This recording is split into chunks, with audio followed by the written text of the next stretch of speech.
a choisi aujourd'hui, à l'occasion de la Journée nationale de prévention du suicide, de venir échanger sur la prévention du suicide en milieu rural. Euh, on a choisi aussi de faire intervenir plutôt des acteurs de territoire, des acteurs de terrain plutôt que des observateurs. Et en observatrice quand même, on a Laure Vessat qui va pouvoir venir nous présenter les données du bulletin régional de la santé qui sont en lien avec les problématiques rurales ou les questions rurales. Le bulletin régional l'Observatoire régional de la santé édite chaque année le bulletin de prévention du suicide sur la région. C'est un document important pour les acteurs du territoire. Ça permet quand même d'objectiver pour pouvoir mieux cibler, mieux travailler sur la question de la prévention du suicide. On a aussi demandé à Patricia Biou et Sandrine Legras, qui sont toutes les deux travailleurs sociaux à la MSA Auvergne, dans le département du Cantal, de venir nous parler de leur travail et comment la prévention du suicide, elle est traitée. Et puis, on a demandé à Jean-Yves Sauré, qui est animateur territorial en santé mentale dans un territoire euh, euh, qui s'appelle les Combrailles, qui se situe dans le Puy-de-Dôme, et qui travaille spécifiquement, entre autres, mais spécifiquement sur l'animation d'un réseau de prévention du mal-être en milieu rural. Voilà. Donc, pour rappel, avant de commencer, vos micros sont coupés par défaut, désolé. Le nombre de participants ne permet pas d'interaction directe. On le regrette, mais en revanche, vos caméras ne le sont pas, donc vous pouvez tout à fait vous montrer. Et posez vos questions dans le fil de conversation. On les relaiera aux intervenants. Et puis, le replay sera prochainement disponible sur le site internet de Promotion Santé ARA.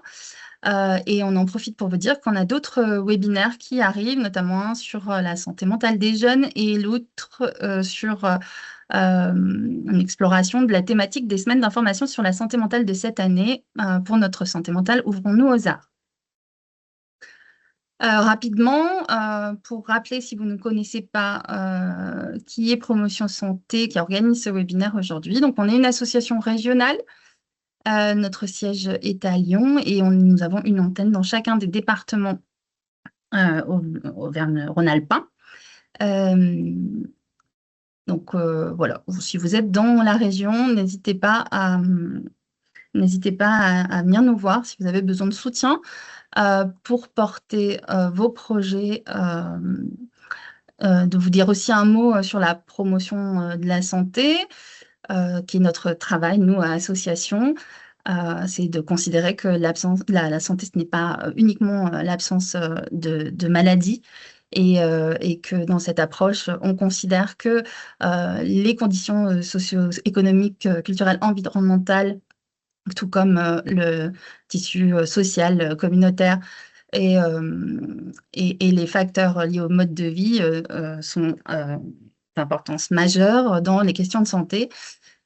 Et qu'il faut travailler sur différents axes, notamment le renforcement de l'action communautaire, l'élaboration de politiques favorables à la santé, la réorientation des services de santé vers davantage de prévention et la création d'environnements favorables à la santé, l'acquisition bien sûr d'aptitudes individuelles et conférer les moyens d'acquérir ces aptitudes individuelles sont primordiales pour améliorer la santé des populations et veut dire qu'on travaille aussi sur de nombreuses thématiques. Donc, n'hésitez pas à venir nous voir. Et puis tout d'abord, ce que nous dit l'Organisation mondiale de la santé sur le suicide, on va se dire que le suicide, c'est une tragédie pour les familles, pour les communautés, qui a des conséquences durables. Et que face à ce grave problème de santé publique, on a une nécessité d'avoir une stratégie globale et multisectorielle de prévention en s'appuyant sur les données probantes qui ont montré leur efficacité. Alors l'OMS en donne 4 principales. La première, c'est limiter l'accès aux moyens de se suicider. échanger avec les médias pour un traitement responsable des suicides, favoriser les compétences socio-émotionnelles chez les adolescents, identifier précocement toute personne ayant des conduites suicidaires, l'évaluer, la prendre en charge et assurer son suivi. Et l'OMS précise que ces mesures, elles doivent reposer sur une analyse fine de la situation, une collaboration multisectorielle, la sensibilisation, le renforcement des capacités, des moyens, de la surveillance, du suivi et de l'évaluation. Donc, l'OMS préconise aux pays de se doter d'une stratégie multimodale et c'est ce que la France a fait, puisque depuis 2019, il existe une stratégie nationale de prévention du suicide.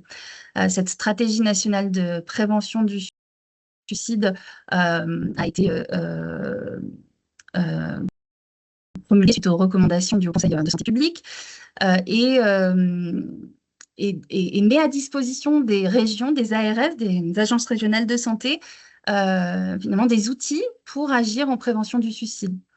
En s'adossant sur des données, donc en Auvergne-Rhône-Alpes, on a, comme je vous l'ai dit, et comme on va nous les présenter tout à l'heure, l'Observatoire régional du suicide qui s'est constitué, qui permet d'objectiver. On a un pilotage, une coordination des différents acteurs institutionnels, notamment autour de la prévention du suicide. On a un pilier formation, formation professionnelle d'une part et formation citoyenne de l'autre avec les dispositifs Sentinelle dont on dira un mot aussi. On a un gros pilier autour de l'animation territoriale et des liens qu'il y a à faire pour ancrer la stratégie nationale au sein des territoires. Et c'est un petit peu ce qu'on va essayer de présenter aujourd'hui. Un volet communication sur comment on peut parler du suicide. Lever le tabou sur le suicide, c'est bien, mais on sait aussi qu'il y a des risques à parler publiquement du suicide, notamment des cas. Et puis, bien entendu, il y a tout ce qui va toucher à l'organisation des soins, de la prise en charge des personnes en crise suicidaire ou en amont. Et donc, je vous ai mis les textes de référence, vous verrez une stratégie nationale qui a été éditée en 2019, puis réactualisée en 2022. Et en parallèle de ça, on peut aussi le dire parce que quand on parle du milieu rural, on peut pas ne pas parler du milieu agricole. Il y a donc une circulaire interministérielle qui a été publiée en parallèle de cette stratégie nationale et qui en fait partie pour traiter du mal-être, en particulier des agriculteurs. Voilà, bon, ruralité, c'était aussi pour rappeler que c'était 88% du territoire, la ruralité. Alors, ultra-ruralité, ruralité, que 33% de la population vit dans l'une des 30 000 communes à faible densité de population. Et puis, notez aussi que 80% des communes rurales sont en croissance démographique, peut-être pour aussi faire une sorte d'équilibre entre le romantisme de la campagne, de la verdure et le misérabilisme de l'autre côté, la ruralité. La ruralité, c'est plus complexe que cela. Merci beaucoup. Donc, je me présente, je suis Laure Vessade, je suis chargée d'études à l'Observatoire régional de la santé. Donc, je remercie Julie Mallet et Promotion Santé d'avoir organisé ce webinaire et de nous avoir invités pour présenter nos travaux. Alors, rapidement, quelques mots sur l'Observatoire régional de la santé. Il s'agit d'une structure associative dans le domaine de l'observation en santé publique. Nous produisons de l'information et nous réalisons des études pour améliorer les connaissances sur l'état de santé et sur les besoins de la population. Ces informations sont à destination des décideurs, des professionnels concernés et de la population. Et donc, les travaux sont là pour aider à la décision, à l'action et à l'évaluation. Avec le soutien financier de l'Agence régionale de santé, nous mettons également à disposition des indicateurs sociodémographiques et sanitaires à une échelle territoriale la plus fine possible, à l'échelle des communes de 2000 habitants, via un site internet balise que je vous invite à utiliser si vous souhaitez des indicateurs sur vos territoires. Donc, le travail que je vais vous présenter aujourd'hui est un travail qui est réalisé dans le cadre de l'Observatoire régional du suicide, qui fait partie de l'instance régionale de prévention du suicide, qui est une instance qui est pilotée et animée par l'Agence régionale de santé et qui rassemble plusieurs partenaires, notamment la cellule régionale de Santé publique France, des psychiatres de la région et les équipes de coordination et d'animation de vigilance et du 3114. Donc le travail, les données épidémiologiques que je vais vous présenter aujourd'hui pour vous donner un peu des idées de contexte sur le suicide dans notre région sont des données qui sont issues du bulletin régional sur le suicide et les tentatives de suicide que nous publions aujourd'hui même. Et donc, c'est le fruit d'un travail collectif.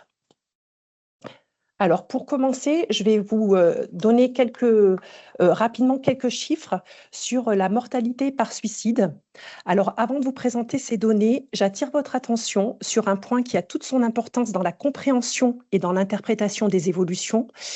Ce fait est qu'une rupture a été observée dans la méthode de mesure des décès par suicide en France entre 2017 et 2018, en lien avec l'amélioration du repérage des suicides et qui a résulté en fait en deux phénomènes distincts. Il y a eu d'une part une amélioration de la certification des décès, et d'autre part, une amélioration de la collecte qui a été mise en place par une transmission particulière au sein de l'IML, l'Institut médico-légal de Paris, et dans d'autres IML de France. Donc ces deux faits ont, de manière un peu mécanique, amélioré la remontée des informations sur les décès par suicide. Alors, quelques chiffres. Donc, en 2023, 917 décès par suicide sont enregistrés dans la région. Cela représente 2,5 fois plus de décès que les décès par accident de la circulation. Le suicide devient en 2023 la première cause de mortalité chez les 15-24 ans, devant les accidents de la circulation. Et le suicide représente la première cause de mortalité chez les 25-34 ans, devant les tumeurs. Sur le graphique sont représentées les évolutions du taux de mortalité par suicide pour la France métropolitaine en rouge et pour la région Auvergne-Rhône-Alpes en bleu. Ce que l'on peut voir sur ce graphique, c'est qu'on observait depuis le début des années 2000 une tendance à la baisse de la mortalité par suicide. Mais en 2018, on assiste à la fin de cette baisse tendancielle. Vous pouvez le voir sur le graphique, puisque pour la France métropolitaine, on a une hausse en 2018, puis une stabilisation avec une courbe en plateau. Et selon l'Observatoire national du suicide, cette augmentation des taux entre 2017 et 2020 en France est très vraisemblablement le fait de la diminution due à la sous-estimation de la mortalité par suicide, du fait de l'amélioration du codage dont je vous ai parlé tout à l'heure. Et en Auvergne-Rhône-Alpes, les évolutions sont un tout petit peu différentes. L'augmentation est observée en 2019 et surtout en 2020 et 2022. Et donc, cette augmentation est difficilement interprétable en raison de l'amélioration de la collecte des données sur les décès par suicide.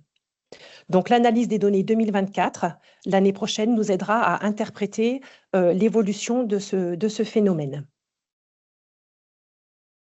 Alors, le suicide le suicide est plus marqué chez les hommes que chez les femmes. En effet, il y a une surmortalité par suicide des hommes dans la région, mais également en France métropolitaine et dans tous les pays du monde. Et donc, il y a 3 décès par suicide sur 4 qui concernent les hommes. Et cette surmortalité par suicide est particulièrement marquée chez les personnes âgées à partir de 75 ans. Cela se voit sur le graphique. En Auvergne-Rhône-Alpes, le taux de mortalité par suicide augmente chez les personnes de 75 ans et plus et de 85 ans et plus. Ce que l'on peut observer dans la région, c'est de fortes disparités départementales de la mortalité par suicide, avec des données donc ici qui concernent les données 2023, où l'on peut constater que l'Allier et l'Isère ont des taux de mortalité par suicide significativement supérieurs à la valeur régionale. Au contraire, dans le Rhône, le taux chez les hommes comme chez les femmes est significativement inférieur à la valeur régionale. Les taux les plus élevés de la région chez les hommes sont observés en Haute-Loire et dans le Cantal et chez les femmes dans la Loire. Toutefois, ces écarts ne sont pas significatifs d'un point de vue statistique. Alors, je ne vais pas rentrer dans le détail technique, mais cela signifie que les différences ne sont pas suffisamment importantes pour que le risque ne soit pas simplement dû au hasard. Et cela s'explique parce que les effectifs, donc les nombres de décès par suicide dans ces départements, sont relativement faibles et donc les données ne sont pas assez robustes pour pouvoir conclure à une différence significative.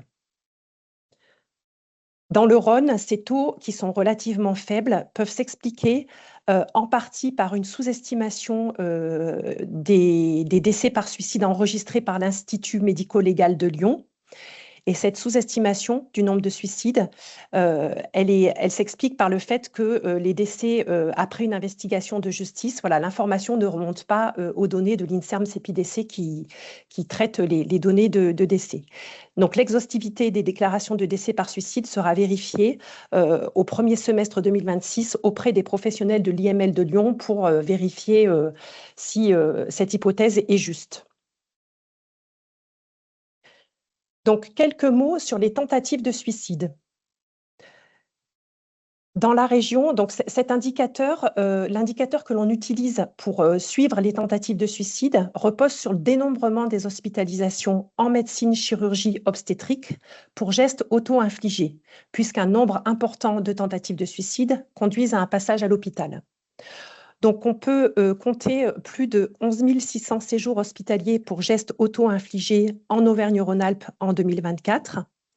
Sur le graphique, vous pouvez voir l'évolution des taux de séjours hospitaliers pour gestes auto-infligés, donc pour la France métropolitaine en rouge et pour la région en bleu.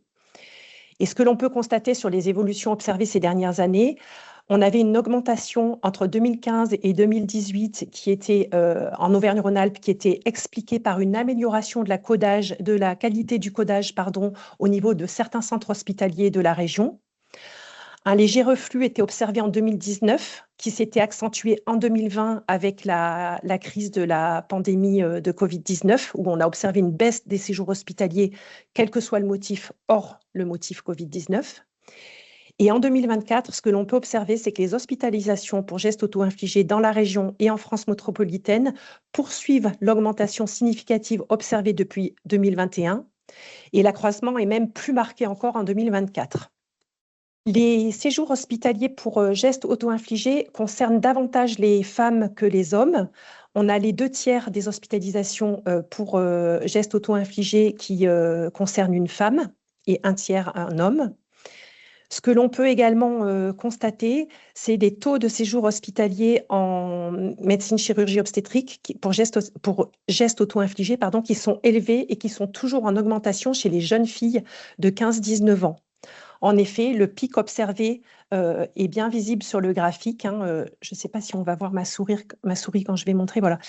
On voit le pic chez les jeunes filles de 15-19 ans, où sur cette classe d'âge, les hospitalisations pour gestes auto-infligés chez les jeunes filles sont 4 fois plus importantes que chez les garçons. Et ce même constat est observé à l'échelle nationale. Là encore, de grandes disparités entre départements sur les séjours hospitaliers pour gestes auto-infligés, avec donc l'Isère, la Loire, la Haute-Loire, le Puy-de-Dôme et la Savoie chez les hommes comme chez les femmes, l'Ardèche chez les femmes qui ont des taux plus élevés significativement que les valeurs régionales, et au contraire, l'Ain, l'Allier et le Rhône pour les deux sexes, le Cantal pour les hommes et la Haute-Loire pour les femmes, avec des taux relativement faibles et inférieurs à la valeur régionale. Dans le Rhône, on a là également des taux relativement faibles qui peuvent s'expliquer en partie par le développement de dispositifs alternatifs à l'hospitalisation sur ce département, où des prises en charge en ambulatoire sont mises en place pour faire face à l'insuffisance de lits dans certains établissements ou pour faire face à des fermetures de lits. Voilà, donc là, on a pu voir un certain nombre de disparités départementales. Et pour aller un petit peu plus fin dans ces disparités sur le phénomène des conduites suicidaires, nous avons réalisé un travail d'analyse plus finement de ces disparités en croisant, en fait, en analysant la mortalité par suicide, en tenant compte de deux facteurs, en tenant compte de l'indice de défavorisation sociale des communes et en tenant compte du caractère rural ou urbain des communes. Alors, sur cette carte est projetée donc, donc la région Auvergne-Rhône-Alpes avec, à l'échelle des communes, la répartition de la population selon cet indice de défavorisation sociale. Donc, comme vous pouvez le voir, cet indice de défavorisation sociale classe les communes en 5 quintiles, avec donc les quintiles les plus favorisés qui sont les quintiles 1 et 2, qui sont donc bleus sur la carte, et les quintiles les plus défavorisés, donc le 5 et le 4e et le 5e, orange et rouge, qui représentent donc les communes les plus défavorisées. Donc, ce que l'on peut constater, c'est que près de la moitié de la population réside dans des communes favorisées, quintiles 1 et 2, et un tiers de la population réside dans des communes défavorisées, des quintiles 4 et 5. Donc, nous avons utilisé cet indicateur ainsi que une typologie communale qui est produite par l'INSEE, qui répartit les communes selon le fait qu'elles sont plutôt rurales ou urbaines. Et donc, nous avons travaillé de manière dichotomique avec les communes rurales d'un côté et les communes urbaines de l'autre, sans tenir compte des différents degrés de ruralité, puisque sur la mortalité par suicide, nous n'avons pas suffisamment d'effectifs pour pouvoir avoir une analyse assez fine au niveau des différents types de ruralité. Et donc, comme le disait Julie tout à l'heure, on a environ un gros tiers de la population de notre région qui réside dans une commune rurale et les 2 tiers qui résident en commune urbaine. Et donc, le travail que nous avons réalisé avec ces 2 classifications des communes, c'est que nous avons analysé la mortalité par suicide chez les hommes. Donc, sur ce graphique, c'est chez les hommes qu'elle est présentée. Nous avons analysé la mortalité par suicide selon le type de commune de résidence des personnes. Alors, sur ce graphique, je vais essayer d'être assez synthétique. Sur ce graphique, ce que l'on peut voir, c'est donc l'évolution de la mortalité par suicide depuis le début des années 2000 dans les différents types de communes, donc rurales, urbaines. Donc, rurales, ce sont les courbes vertes, urbaines, les courbes oranges. Et dans les communes rurales favorisées et rurales défavorisées, et la même chose pour les communes urbaines, avec les courbes en pointillés fins en petits pointillés représentant les communes favorisées et la courbe avec des pointillés larges représente les communes défavorisées. Donc, ce que l'on peut voir sur ce graphique, c'est qu'il y a bien une diminution globale de la mortalité depuis le début des années 2000, mais en 2018, on voit la hausse, quel que soit le type de commune. On voit sur le graphique les courbes qui augmentent à partir de 2018.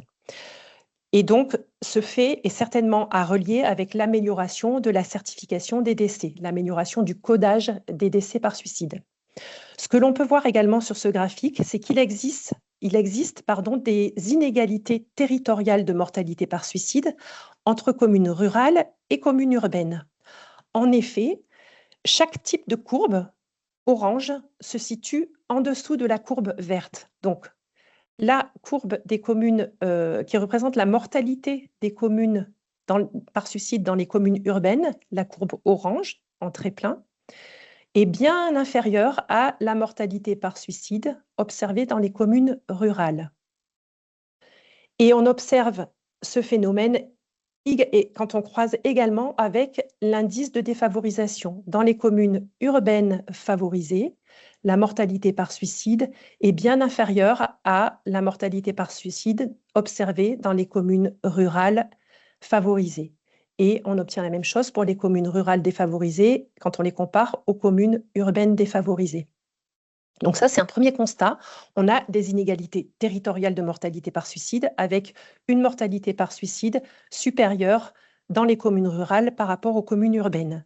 Et on observe également des inégalités sociales de mortalité par suicide entre communes favorisées et communes défavorisées, aussi bien au niveau des communes rurales, avec les communes rurales défavorisées qui ont une mortalité par suicide bien plus élevée à la mortalité par suicide des communes rurales favorisées. Et le même constat est observé au sein des communes urbaines, avec une mortalité par suicide dans les communes urbaines favorisées inférieure à la mortalité par suicide dans les communes urbaines défavorisées. Donc, ce que l'on peut voir également sur ce graphique, donc c'est chaque année, on observe ces écarts, voilà, ces différents écarts, ces inégalités territoriales et sociales. Et ce que l'on peut voir également sur ce graphique, c'est l'évolution de ces écarts. Et notamment, au sein des communes rurales, ce que l'on peut constater depuis 2015, ça se visualise ici sur le graphique, c'est que la courbe en pointillé large des communes défavorisées, elle s'écarte. L'écart entre les communes favorisées et défavorisées s'accentue depuis 2015. Donc, les inégalités sociales de mortalité par suicide au sein des communes rurales augmentent depuis 2015 chez les hommes. Voilà ce que ce graphique peut nous montrer. Donc, je ne déploie pas toute l'analyse aujourd'hui parce que ce serait trop long. Je vous invite à consulter donc, le bulletin régional sur les suicides et les tentatives de suicide qui est mis en ligne depuis aujourd'hui donc, sur le site de l'ORS et de l'ARS pour aller un peu plus loin dans cette analyse et pour en comprendre, pour bien en comprendre les tenants et les aboutissants. Ce que l'on peut tout de même retenir de cette analyse, les enseignements que l'on peut en tirer, c'est qu'il est important d'avoir une attention particulière au suivi dans le temps des inégalités sociales et territoriales de mortalité par suicide, puisqu'on voit bien qu'elles évoluent dans le temps, que les écarts peuvent se creuser sur certaines périodes et se réduire sur d'autres. On peut également retenir l'existence d'une vulnérabilité particulièrement élevée des hommes résidant dans les communes défavorisées et en particulier en zone rurale dans la région. Donc, ils représentent vraiment un public cible pour la prévention. Troisième enseignement, c'est que les inégalités de mortalité par suicide au sein des communes rurales, elles augmentent depuis 2015 chez les hommes, comme je vous l'ai montré, et on observe également ce constat depuis 2018 chez les femmes. Donc ces tendances sont à surveiller à l'avenir. Et enfin, ce que l'on peut tirer comme enseignement, c'est que l'accroissement des inégalités sociales de mortalité par suicide selon le type de commune signifie que l'augmentation régionale de la mortalité par suicide qu'on observe depuis 2018, notamment en lien avec l'amélioration de la qualité de codage, cette augmentation, elle n'est pas homogène selon le type de commune que l'on observe. Donc, pour poursuivre l'analyse que l'on peut faire sur les inégalités sociales... Alors, il y avait une question que peut-être à laquelle tu pourrais répondre maintenant. On nous demande quels sont les critères qui définissent les communes favorisées et défavorisées. Alors, l'indice de... Oui, tout à fait. C'est l'indice de défavorisation sociale que nous avons utilisé, c'est l'indice qui s'appelle le FDEP 2019. C'est un indice qui est construit par l'INSERM et qui utilise 4 indicateurs, qui tient compte du revenu fiscal médian par unité de consommation du territoire. Il prend en compte également la part de diplômés ayant un niveau bac, ayant un niveau bac ou plus supérieur au bac dans la population de 15 ans ou plus non scolarisée. Il prend également en compte la part des ouvriers dans la population active et la part des chômeurs dans la population active. Donc, à partir de ces indicateurs, c'est un indice composite qui est construit par l'INSERM et qui attribue à chaque commune un indice de défavorisation sociale. Et ensuite, la population est classée par quintile, c'est-à-dire que le quintile 5, par exemple, il correspond aux communes les plus défavorisées, c'est-à-dire c'est celles où vivent 20% de la population les plus défavorisées selon selon cet indice. Et on fait la même chose pour le quintile 1, 2, 3 et 4. Après, il y a de la documentation. Cet indice, il est en accès, je pense, sur l'open data. Faudrait, à mon avis, sur le site de l'INSERM. Je vous invite voilà, à aller consulter de la documentation qui explique voilà, de manière plus technique comment est construit cet indicateur, cet indice de Je vais défavorisation rajouter le sociale. lien je vais rajouter le lien vers l'INSERM sur le Padlet du webinaire. Comme ça, Oui, vous pourrez alors aller en fait, chercher un peu j'ai plus dit d'infos. INSERM, mais c'est Ah, l'INSEE. Ce qu'il y a, c'est que c'est écrit trop petit, la source est écrite trop petite sur ma diapo. Euh, c'est la source, ben, je pourrais la faire passer. En fait, dans le bulletin, c'est même encore plus simple. Dans le bulletin suicide, il y a toutes les sources et il y a toutes les références qui sont indiquées pour avoir accès à ces données. et on me demande aussi à quelle fréquence est publié le FDEP. Enfin, est-ce qu'il est Alors, il est réactualisé mis à jour, régulièrement oui. Alors, on avait utilisé le FDEP 2015 lors d'une première analyse il y a quelques années. On a utilisé le FDEP 2019 là pour le bulletin qu'on vient de publier. Je crois que le FDEP 2021 est recalculé, mais je ne sais pas s'il est mis à disposition du grand public. Toutefois, il y a peu d'évolution en fait. Enfin, ça va vraiment être à la marge. Une commune qui peut-être était dans le quintile 4 et qui va passer dans le quintile 5. Mais globalement, c'est un indice qui, dans le temps, est relativement stable en fait. Il n'y a pas voilà, il y a pas des variations majeures d'une année sur l'autre. Donc, pour poursuivre sur ce travail d'essayer d'observer, voilà, d'affiner l'observation des conduites suicidaires selon le type de commune, rurale, urbaine, etc. Nous avons donc, pour enrichir la réflexion donc, sur la question de ces inégalités territoriales et sociales des conduites suicidaires et sur les stratégies de prévention, nous avons construit une typologie des territoires à l'échelle des EPCI. Donc les EPCI, ce sont les communautés de communes et les communautés d'agglomération. Alors cette typologie, elle va donner une image synthétique de la problématique du suicide en tenant compte de la situation socio-économique et démographique des territoires. Alors, je vais vous présenter cette typologie. Alors, avant de vous la présenter, il me semblait important quand même de balayer rapidement les indicateurs que nous avons utilisés pour construire cette typologie. Donc, on a utilisé une vingtaine d'indicateurs donc, que l'on a calculés à l'échelle des EPCI. Donc, des indicateurs sociodémographiques avec donc la part de la population âgée de 15 à 24 ans, de 45 à 64 ans, de 65 ans et plus. Également, la part des différentes catégories socio-professionnelles présentes dans la population, avec donc les agriculteurs, les artisans, les cadres et professions intellectuelles supérieures, les professions intermédiaires, les employés, les ouvriers, les retraités et les autres inactifs. Nous avons également tenu compte de l'indicateur de la part de familles monoparentales sur le territoire et de la part de personnes vivant seules, puisque ce sont des indicateurs qui sont quand même révélateurs d'un niveau de précarité de la population et de difficulté, enfin en tout cas de vulnérabilité de la population. Nous tenons compte également du taux de chômage et d'un indicateur sur la part de la population couverte à bas revenus. Donc ça, ce sont les populations, c'est un indicateur qui représente la population couverte à bas revenus de la CAF et de la MSA, enfin de interrégime. Et nous avons également, dans cette analyse, pris en compte un certain nombre d'indicateurs de santé mentale en lien avec la problématique du suicide. Donc, nous avons tenu compte du taux standardisé de mortalité par suicide, du taux standardisé de séjour hospitalier pour tentative de suicide, du taux standardisé de prévalence en ALD. Donc, les ALD, ce sont les affections longue durée. Donc, pour les affections psychiatriques de longue durée, pour certaines pathologies pouvant être en lien avec les conduites suicidaires. Donc là, il s'agit de certaines catégories de l'ALD 23. Nous avons également pris en compte un taux de recours aux médicaments psychotropes, un taux de prise en charge de la dépression, qui est un indicateur qui nous est fourni par l'assurance maladie voilà, à l'échelle des territoires. Et nous avons également intégré le taux standardisé de recours aux psychiatres libéraux. Alors, la méthode utilisée pour construire cette typologie est ce qu'on appelle une analyse en composantes principales avec une classification ascendante hiérarchique. Donc, comme je vous le disais, il y a plus d'une vingtaine d'indicateurs socio-démographiques et sur l'état de santé mentale en lien avec la problématique du suicide qui ont été pris en compte. Et donc, cette analyse statistique consiste à construire des classes de territoires qui présentent un fort contraste entre elles, au niveau de la structure de leur population, au niveau de la situation sociale et ou de l'état santé mental de la population. Et par contre, à l'intérieur de chaque classe, les territoires se ressemblent, ont des caractéristiques les plus similaires possibles. Donc, 9 classes de territoire ont été identifiées, allant de la classe A en bleu foncé à la classe I en rouge.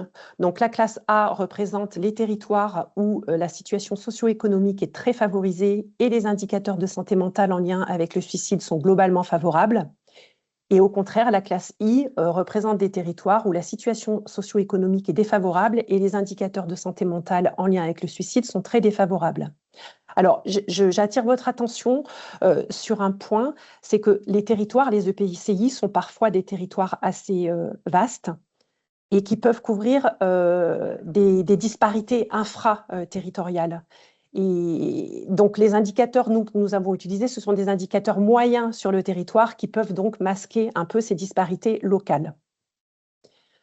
Alors, je ne vais pas vous présenter dans le détail chacune des classes allant de A à I. Si vous souhaitez avoir du détail sur ces classes, je vous invite à consulter le bulletin de l'année précédente où la typologie est très détaillée. J'ai mis le lien à la fin, vous l'aurez à la fin. Mais je souhaitais quand même m'arrêter sur les classes de territoire qui sont à dominante rurale, et notamment donc la classe C, la première classe où il y a des territoires à dominante rurale. Donc, ce sont les EPCI qui sont situés majoritairement en Savoie et en Haute-Savoie, dans les massifs alpins et frontaliers pour la plupart avec la Suisse et l'Italie. Alors, ces territoires sont très spécifiques de par leurs caractéristiques socio-économiques et même sur leurs indicateurs de santé mentale. En effet, la situation socio-économique dans ces territoires est favorable et les indicateurs de santé mentale en lien avec le suicide sont très favorables. Donc, ce sont des territoires ruraux, mais montagneux, ou en tout cas, il n'y a pas de grosses problématiques de santé mentale.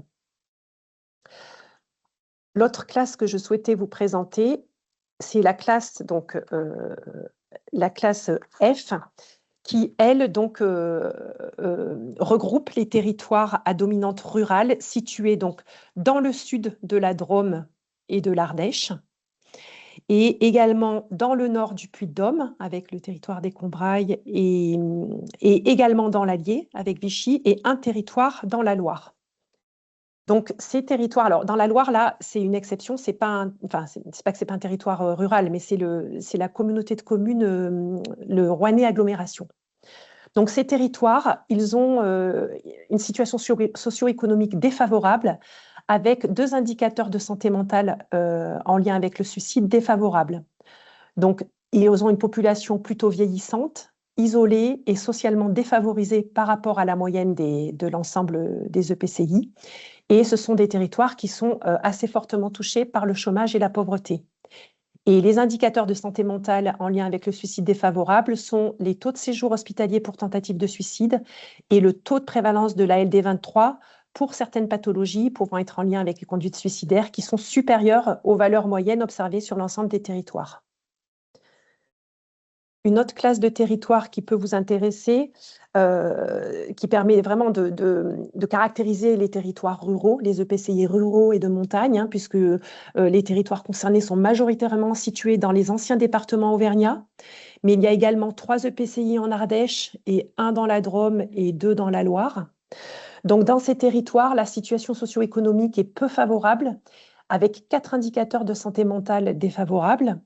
Donc là, ce sont des territoires qui présentent une population rurale vieillissante et isolée, caractérisée par une part importante d'agriculteurs exploitants et de ménages pauvres par rapport à la moyenne des EPCI, et donc avec certains indicateurs de santé mentale défavorables, notamment le taux de prévalence de la LD23, donc pour certaines pathologies en lien avec les conduites suicidaires, le taux de mortalité par suicide, qui est parmi le plus élevé de l'ensemble des classes de la typologie, le taux de recours aux médicaments psychotropes, et le taux de prise en charge de la dépression qui est supérieur aux valeurs moyennes.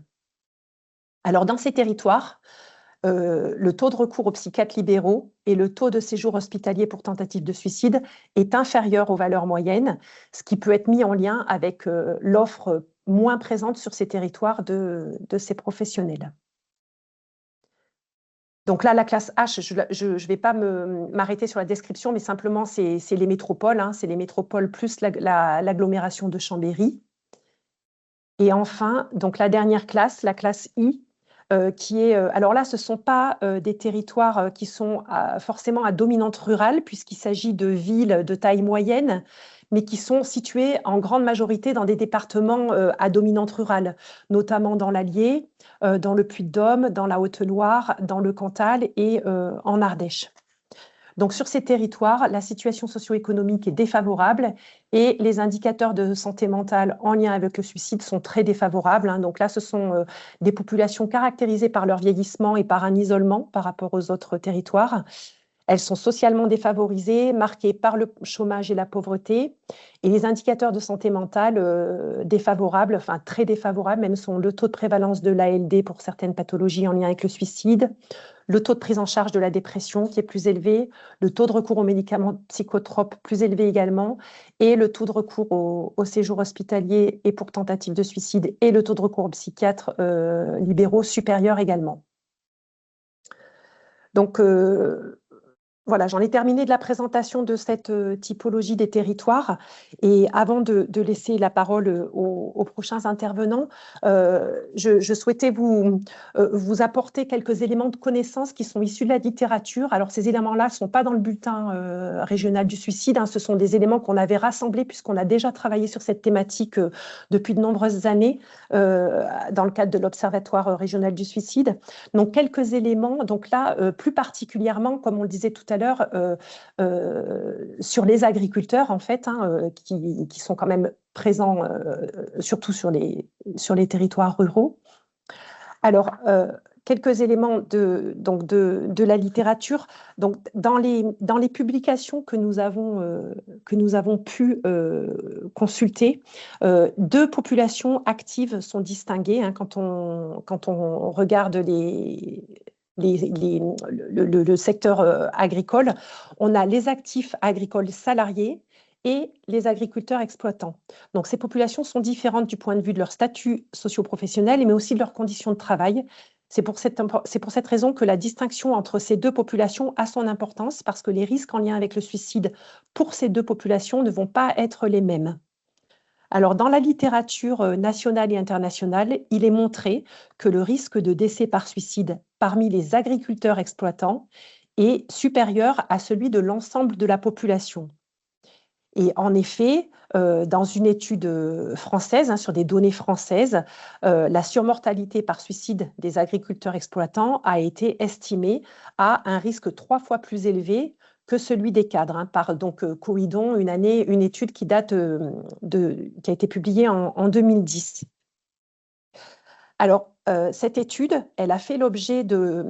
Voilà, le travail a été poursuivi sur des données plus récentes et a été publié très récemment par l'ADRES, hein, la Direction de la recherche, des études et de l'évaluation et des études en statistique, puisque l'ADRES vient de sortir il y a la semaine dernière ou il y a 2 semaines, je ne me souviens plus de la date exacte, un travail, un rapport sur l'analyse des différences de mortalité par suicide selon selon plusieurs caractéristiques individuelles, hein, et notamment selon le type de profession.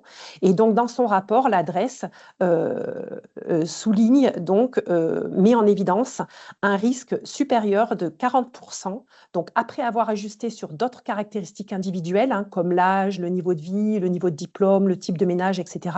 Donc, un surrisque de 40% de mortalité par suicide chez les hommes agriculteurs exploitants par rapport aux cadres et aux professions intellectuelles supérieures. Donc voilà, c'est des chiffres tout récents qui viennent de sortir et qui corroborent ce qui avait été mis en évidence par Coïdon en 2010. On a également, dans des publications assez récentes, un rapport qui a été publié par la MSA, donc le rapport chargé-produit, hein, 2026, qui met en évidence un surrisque du phénomène suicidaire chez les assurés agricoles en 2022. Donc, salariés et non salariés agricoles, hein, là, la distinction n'est pas faite entre les deux, par rapport à l'ensemble des autres régimes. Et donc, la MSA a pu identifier que chez les 15-64 ans, le surrisque était de 46%, avec donc 40% de surrisque pour les salariés agricoles et 57% pour les non-salariés agricoles, donc les agriculteurs exploitants. Et chez les patients âgés de 65 ans et plus, le surrisque est plus élevé encore, il s'élève à 52% et à 77% pour les non-salariés agricoles. Et ce que je souhaitais vous indiquer également, c'est que d'autres travaux avaient pu être identifiés sur la prévalence des pensées suicidaires qui étaient plus élevées chez les agriculteurs par rapport à la population active, occupée et au cadre. Donc ça, c'était une étude qui était publiée en 2019.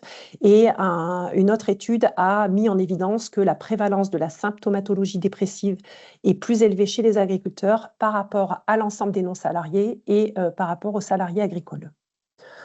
Donc voilà rapidement les éléments issus de la littérature que l'on pouvait présenter aujourd'hui.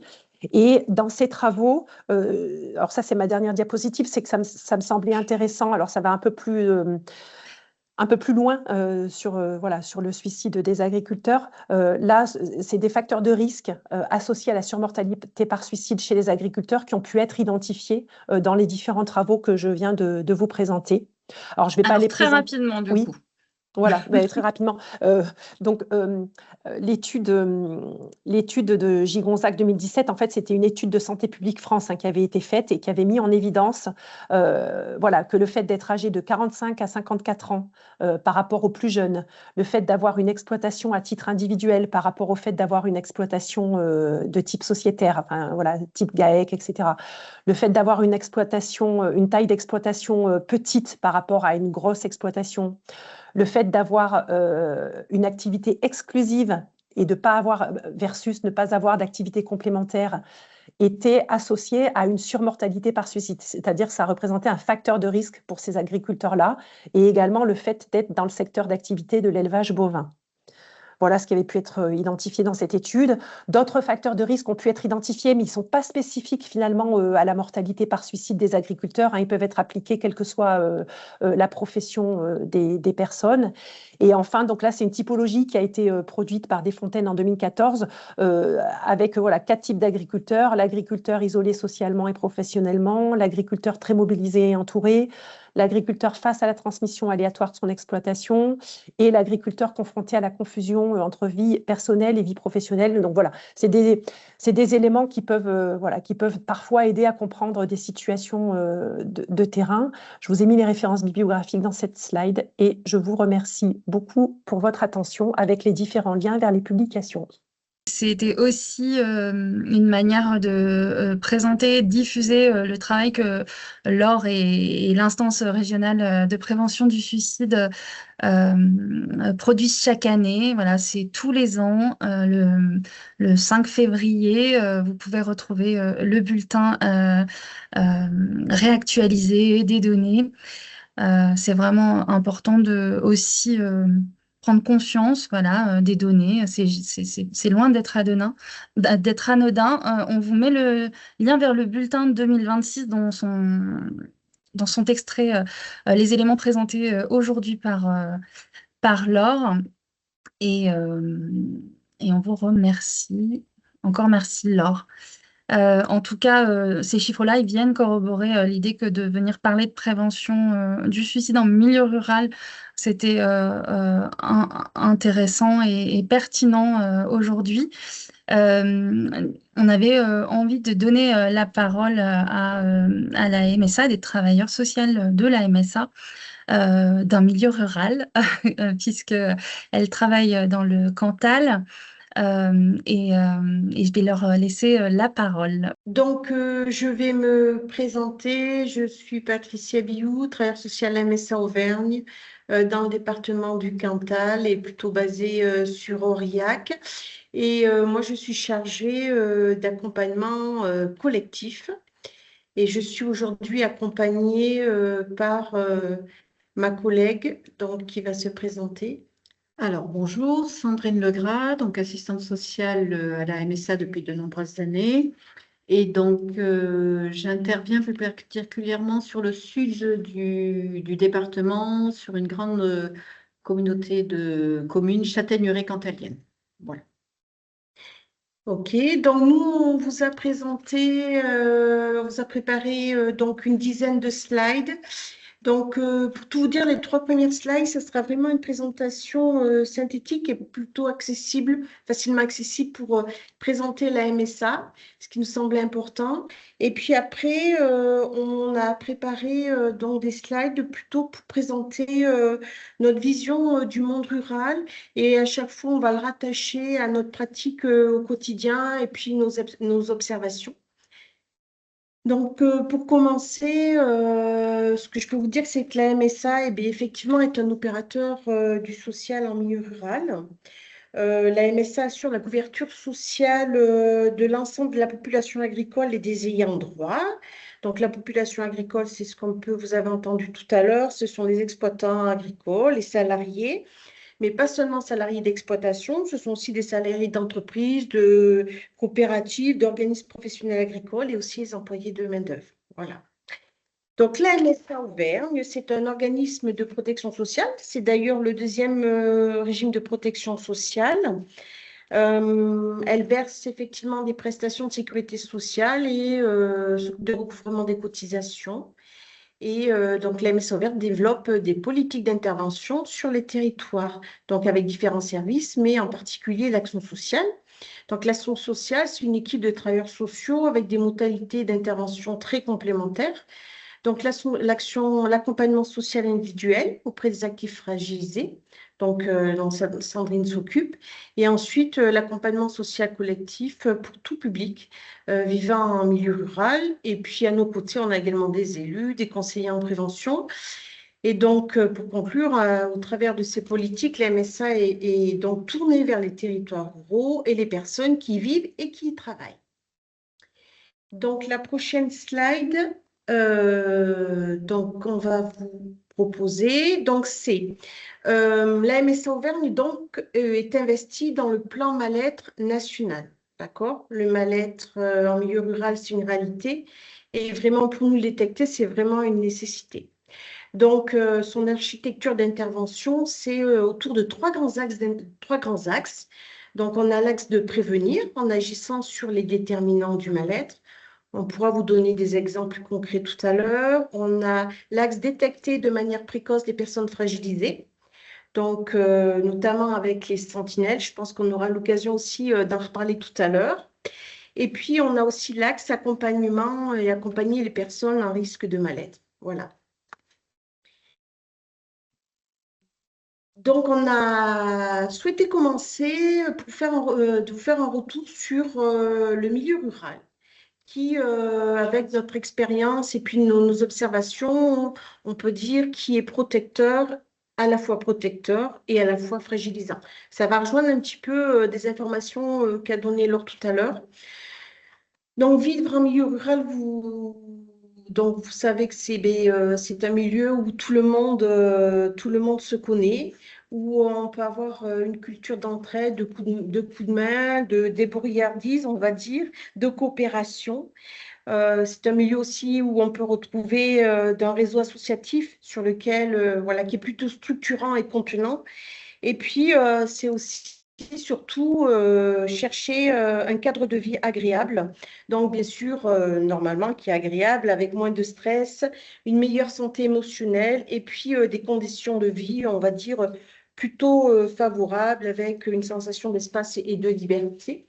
Mais en contrepartie, on sait aujourd'hui qu'il y a quand même de nombreux facteurs fragilisants et que tout le monde certainement ont déjà identifié, mais c'était important qu'on puisse y revenir dessus. Donc, il y a bien sûr l'isolement géographique et social que nous, on observe auprès de nos exploitants, mais aussi de la population rurale. On sait bien que si les personnes se connaissent, malgré tout, elles peuvent vivre loin de leurs voisins et loin des services aussi également. Pour nos exploitants, on sait que les exploitations se sont parfois agrandies. De ce fait-là, les personnes se sont aussi éloignées. Et puis, il y a aussi la problématique que parfois, il y a peu d'activités sur les secteurs ruraux pour pouvoir faire des activités plutôt sociales. Et puis, on y reviendra aussi un petit peu plus. On a aussi une problématique d'isolement aussi des femmes qui commence vraiment à être prégnante.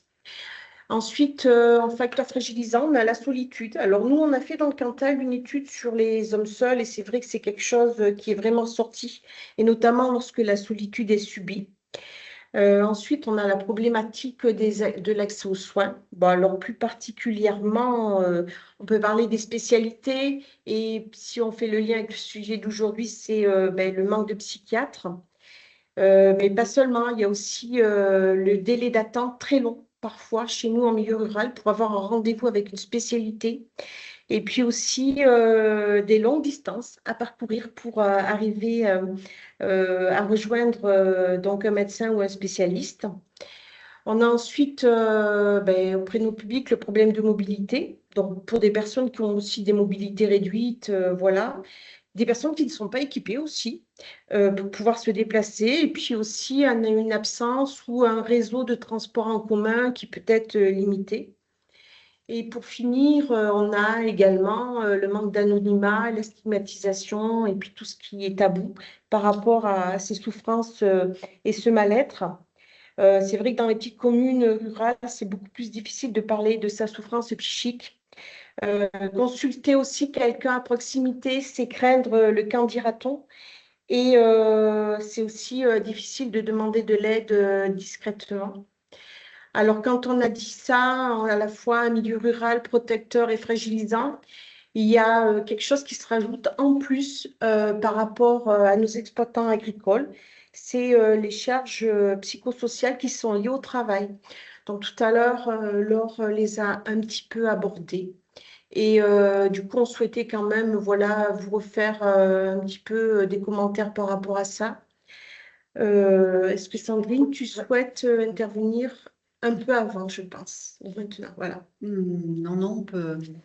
Juste par rapport à ça, c'était par rapport à la place donc du travailleur un peu au milieu de tout ça, du travailleur social, donc puisque pour nous, il y a une grande problématique de repérage, notamment quand on parle de prévention du suicide, de repérage et pour identifier les signes de détresse des différentes personnes donc, qui sont en situation de souffrance et de mal-être.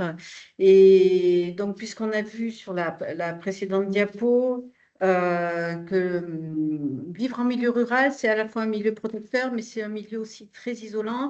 Et des fois, on a des signes, vraiment des signaux très faibles qui ne nous remontent pas. Et on a du mal, où on arrive sur des situations où malheureusement le suicide ou l'acte suicidaire a déjà été réalisé, ou alors il y a c'est déjà bien ancré au niveau de la personne. Donc c'est pour ça que nous, on a tout un réseau et tout un travail de réseau justement pour arriver à être au plus près des exploitants et surtout au plus tôt pour avoir l'écoute et l'évaluation nécessaires et créer le climat de confiance avec la personne pour pouvoir intervenir au mieux auprès de lui. Ok, donc juste pour ajouter par rapport à cet accompagnement individuel vraiment de proximité, nous en MS Auvergne, effectivement, on a fait le choix aussi de faire un accompagnement collectif et ça permet en fait de parler du sujet, mais d'ouvrir, de rentrer dans le sujet par une autre porte en fait. Et après, les personnes elles s'emparent à la fois de l'accompagnement individuel, parfois elles s'emparent simplement de l'accompagnement collectif, des temps collectifs, et parfois on arrive à ce que des personnes soient à la fois accompagnées individuelles et à la fois participantes sur des temps collectifs. Donc, c'est deux manières d'interagir, mais qui permettent aux personnes de s'exprimer de manière différente dans des lieux différents et ça complète bien le travail de terrain que font nos collègues au quotidien.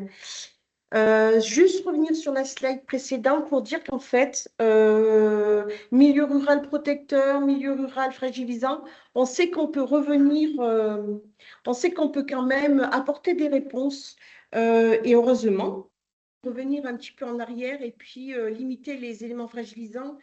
Par exemple, si des consultations médicales itinérantes sont mises en place, la télémédecine, les maisons de santé, les plateformes téléphoniques, les réseaux de covoiturage, de TAD, etc.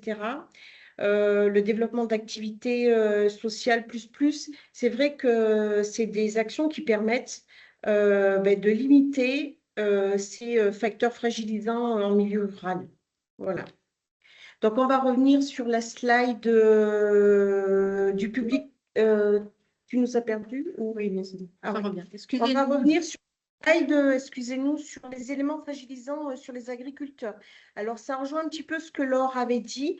Nos agriculteurs, c'est des chefs d'entreprise, d'accord? Donc, c'est vrai que dans ce qu'on va vous dire, il y a des chefs d'entreprise qui ne sont pas sur cette activité professionnelle, mais qui peuvent avoir aussi les mêmes difficultés qui s'ajoutent à ce qu'on vient de vous dire avant sur les éléments fragilisants. Donc, pour les agriculteurs, on le redit, hein, c'est une pression économique constante par rapport au prix des matières, l'endettement, les revenus faibles. Une fatigue chronique qui est liée à l'organisation, à la charge du travail. Donc, des journées longues, des outils de travail pas ou mal adaptés parfois. Il faut savoir que l'environnement d'un agriculteur est très, très important et c'est vrai que parfois, il suffirait de quelques adaptations pour pouvoir améliorer un petit peu cela. Et puis, les responsabilités du travail qui sont hyper importantes et tout ça, ça a vraiment un impact sur l'usure du corps. Et vraiment, l'usure du corps, c'est quelque chose qui peut amener à des situations de mal-être importantes. Donc, c'est vraiment nécessaire de s'y attacher. Après, on entend tous parler effectivement des lourdeurs administratives, un travail parfois solitaire. Donc là, c'est quand l'agriculteur ou l'agricultrice est seul sur l'exploitation et parfois aussi c'est seul à la maison. Donc, quand on a des difficultés, qu'on est seul sur l'exploitation et seul à la maison, le temps de partage, il n'existe pas. Donc, c'est vrai que ça peut faire des situations compliquées. Il y a les dépendances aux aléas climatiques et les problèmes sanitaires. Vous en avez entendu parler récemment. Il y a l'impact de la transmission, notamment sur les exploitations familiales. Ça, c'est un élément relativement important dans le mal-être des agriculteurs. Ce poids de la transmission qui est difficile à assumer. Le passage à la retraite est aussi parfois une période compliquée. Et puis ensuite, on a toutes les problématiques de santé qui sont liées à l'activité. Et ce que tout à l'heure Laure aussi a précisé, c'est ce déséquilibre entre vie professionnelle et vie personnelle. Lorsque la vie professionnelle prend trop de place, on n'a pas de zone de confort finalement. Donc du coup, les agriculteurs se retrouvent dans des situations extrêmement fragilisées. Donc, sur l'accompagnement collectif, voilà, comment on arrive à faire de l'accompagnement collectif et est-ce que vous arrivez à les faire venir? Alors, ça, c'est une question qui est très importante et qui nous préoccupe au quotidien. Faire venir les personnes sur de l'accompagnement collectif, c'est très compliqué. Ça prend énormément de temps et on a besoin de nos collègues individuels. En tout cas, sur le public accompagné, c'est grâce à elles qu'on peut arriver à mobiliser ces personnes et les amener sur des temps collectifs. Je peux compléter. Donc, c'est du recrutement dans le cadre de l'accompagnement individuel et qui les amène sur du collectif. En et c'est du partie. collectif. Ouais, en partie. Et c'est du coup les temps collectifs, vous allez les proposer sur des thématiques ou sur lesquelles vous arrivez à croiser entre les accompagnements individuels ou c'est des choses que vous avez en routine et que vous proposez régulièrement? Non, en fait, les temps collectifs sont mis en place en fonction des besoins du territoire et des besoins des collègues. Sachant que nous, notre organisation, elle date maintenant de 3-4 ans, 5 ans, et qu'il faut tout ce temps-là pour arriver à trouver un équilibre et arriver à mettre en place des actions qui répondent vraiment aux besoins des territoires.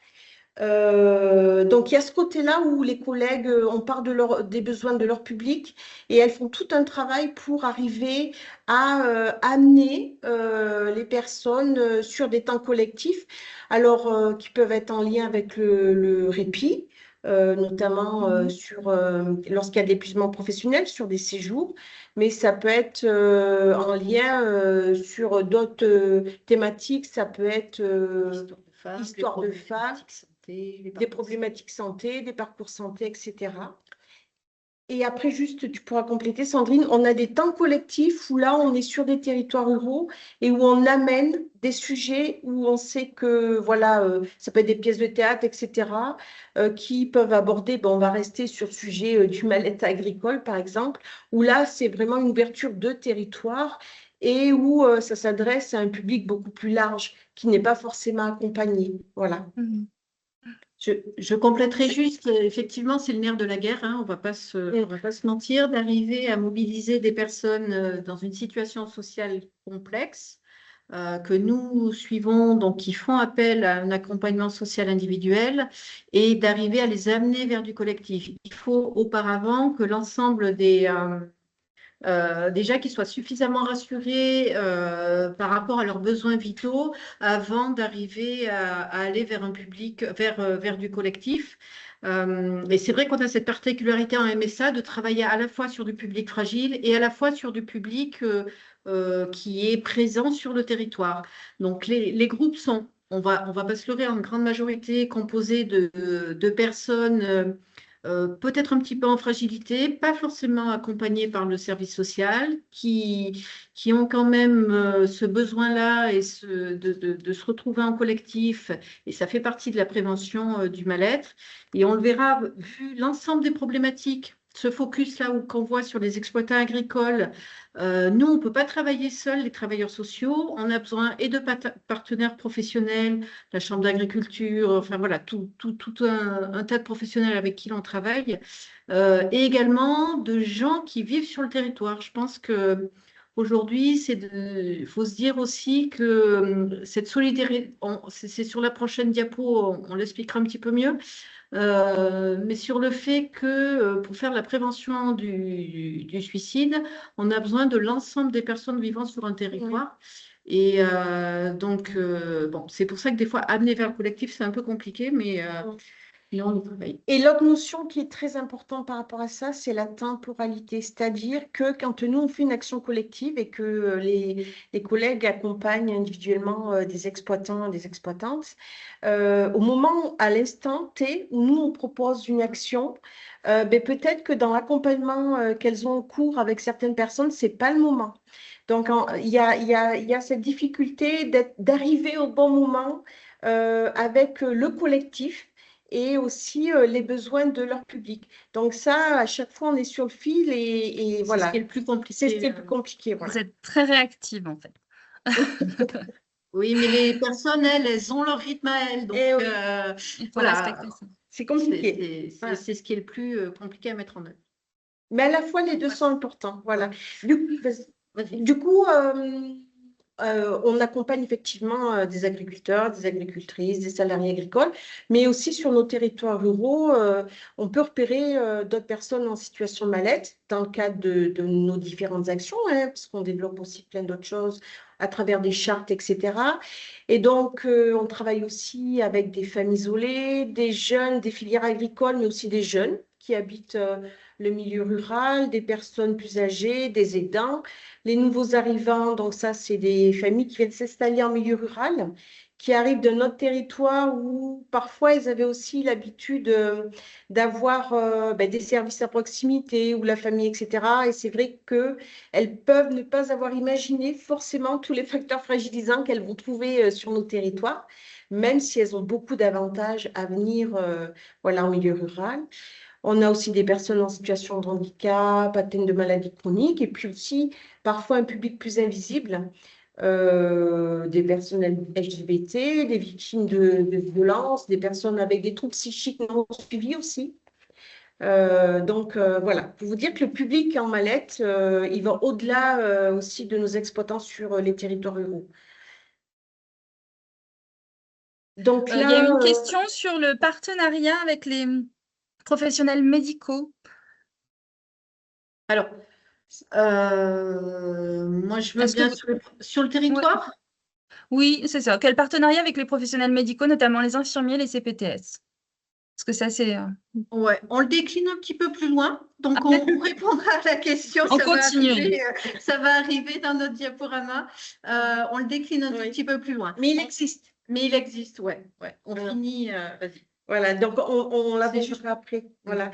Donc nous, on a souhaité vous faire une slide sur vraiment l'importance de la communauté en milieu rural. Et voilà, c'est basique comme slide, mais ça vous permet de voir l'onde de choc qu'il peut y avoir lorsqu'on a un événement de vie, en fait, et pour le coup, peut-être là, un suicide. On sait qu'il y a un impact sur l'environnement familial, sur le village, sur la communauté d'appartenance de la personne. Donc, si c'est une personne du milieu agricole, ben voilà, c'est la communauté agricole. Mais on a eu là dernièrement une autre situation. C'est pour vous dire qu'on est impacté aussi par l'ensemble des suicides qui peuvent arriver sur un territoire. On a eu dans le nord-ouest du département une institutrice qui s'est suicidée en début d'année scolaire au mois de septembre, là, 2025.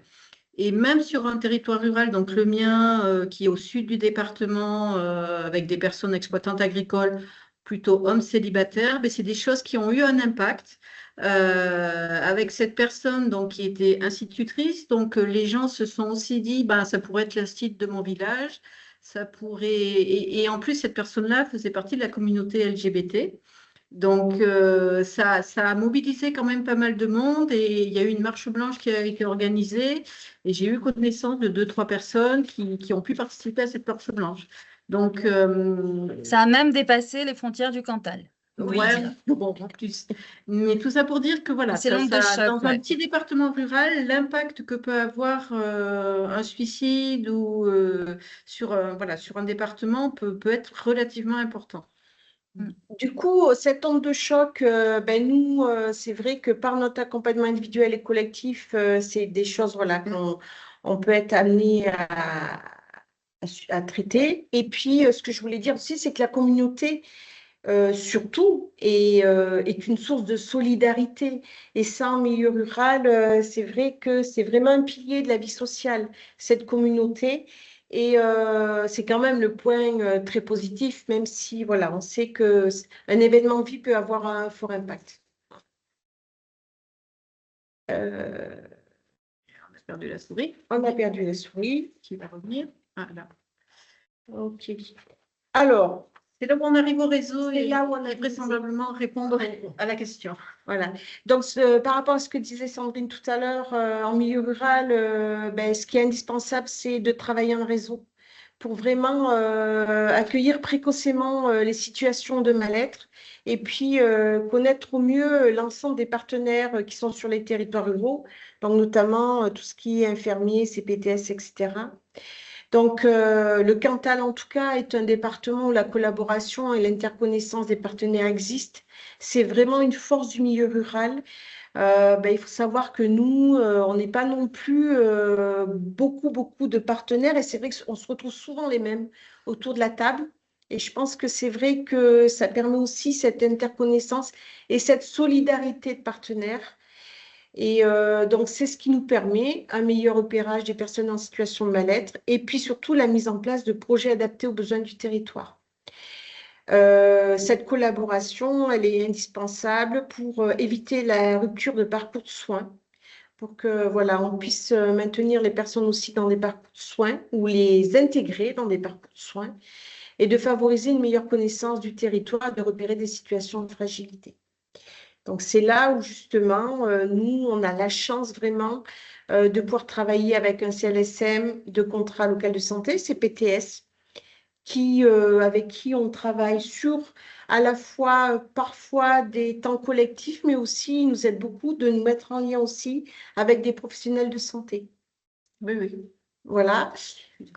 Tu le diras après, voilà. Donc ensuite, on a aussi, et ça fera l'objet de la slide suivante, la mise en place d'un réseau cantalien de prévention du suicide qui vraiment pour nous est un lieu de partage de nos compétences et de nos savoir-faire. On a aussi, entre autres, parce que peut-être que j'ai oublié des choses, mais une cellule de prévention d'exploitants en difficulté. Donc, voilà.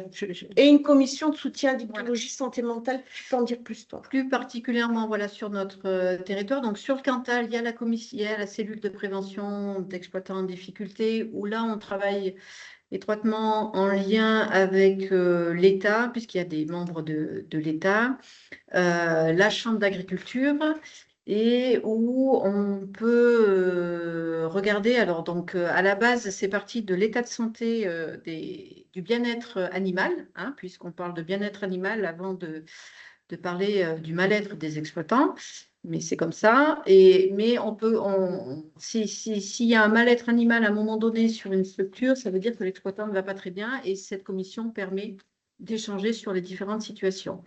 Et donc, il y a également sur la communauté de communes Châtaigneraie, plus particulièrement à Morse, une commission de soutien addictologie et santé mentale. Donc, en fait, qui est une commission qui est mise en place là depuis 1 an à peu près, et qui vient, si on part au niveau de l'historique, d'une volonté de l'Institut Renaudot, qui est un institut de recherche en santé, de développer une démarche communautaire en santé et addiction à la base sur un territoire rural. Donc, on a un partenaire local, Apt 15 Opélia, qui a répondu un petit peu à l'appel d'offres et qui a décidé de développer cette recherche-action donc, sur le territoire de Morse. Donc, ça a débuté une première réunion en 2021. Il y a eu une année un petit peu de construction, d'ateliers pour bien comprendre ce qu'était la démarche communautaire en santé et addiction. Donc, qui réunit l'ensemble des habitants, les élus, les professionnels, les bénévoles des associations. Donc, au bout d'1 an, finalement, il y a un petit groupe qui s'est constitué, qui a travaillé sur un projet qui n'a pas eu de financement nécessaire. Donc, voilà, il a fallu retravailler de nouveau. Et finalement, ce n'est qu'en 2024 qu'il y a eu la mise en place de cette cellule addiction et qui s'est ouverte aux problématiques santé mentale à partir du mois de juillet 2025. Donc, et ça permet de réunir, donc, pour vous dire, les membres permanents. Donc, il y a le CMP, il y a Apt 15 Opélia qui travaille sur tout ce qui est sur des problématiques d'addiction. Il y a Addiction France, il y a des professionnels de santé, notamment la sage-femme du territoire qui est installée en libéral, le service social du département, la gendarmerie et des membres du CCS de la mairie de Morse. Donc, multipartenarial. Ouais, c'est les membres permanents. Et après, peut se rajouter à ça, on peut saisir l'ensemble des professionnels du territoire, peuvent saisir, en accord bien sûr avec la personne accompagnée, cette cellule, cette commission, on va dire, qui se réunit donc tous les 2 mois à peu près. Et on peut présenter une situation et avoir un petit peu un regard extérieur lorsqu'il y a des points de blocage sur l'avancée d'une situation. L'idée, c'est de vraiment décloisonner les accompagnements, de croiser un petit peu les regards des différents professionnels, éviter, nous, en tant que professionnels, de se sentir isolés sur le territoire et enfermés dans une situation qui, des fois, peut être complexe.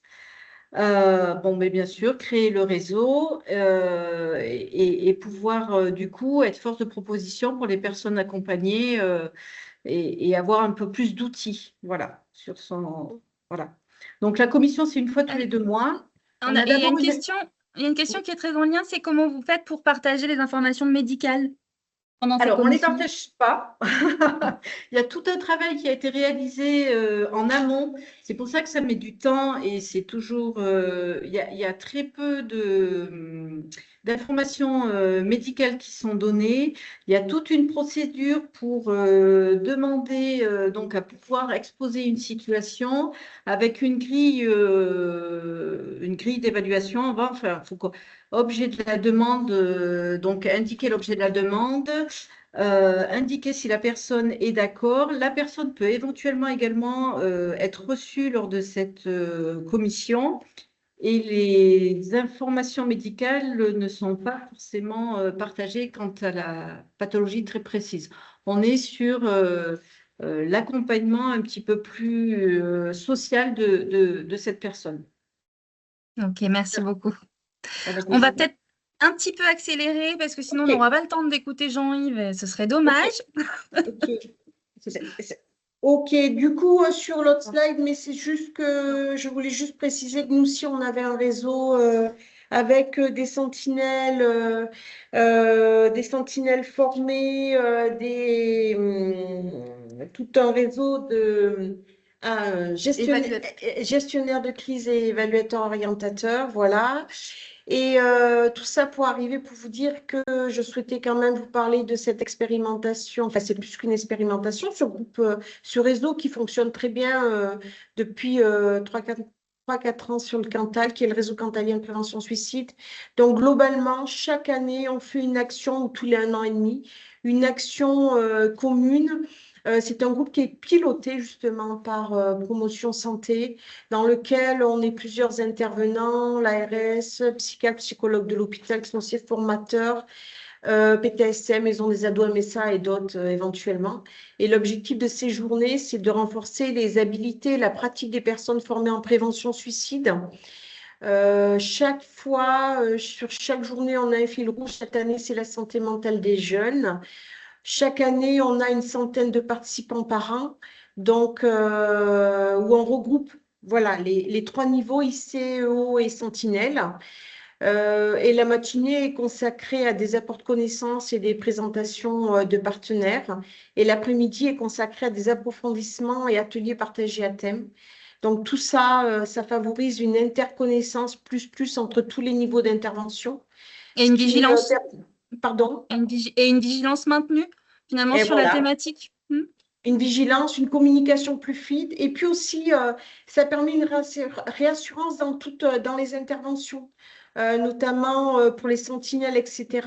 Et c'est vraiment une journée de partage, de mobilisation, et ça fait vivre le réseau. Et ben voilà, ça permet un meilleur repérage, en fait, et un accompagnement voilà, du public fragilisé. Tout à fait. Voilà.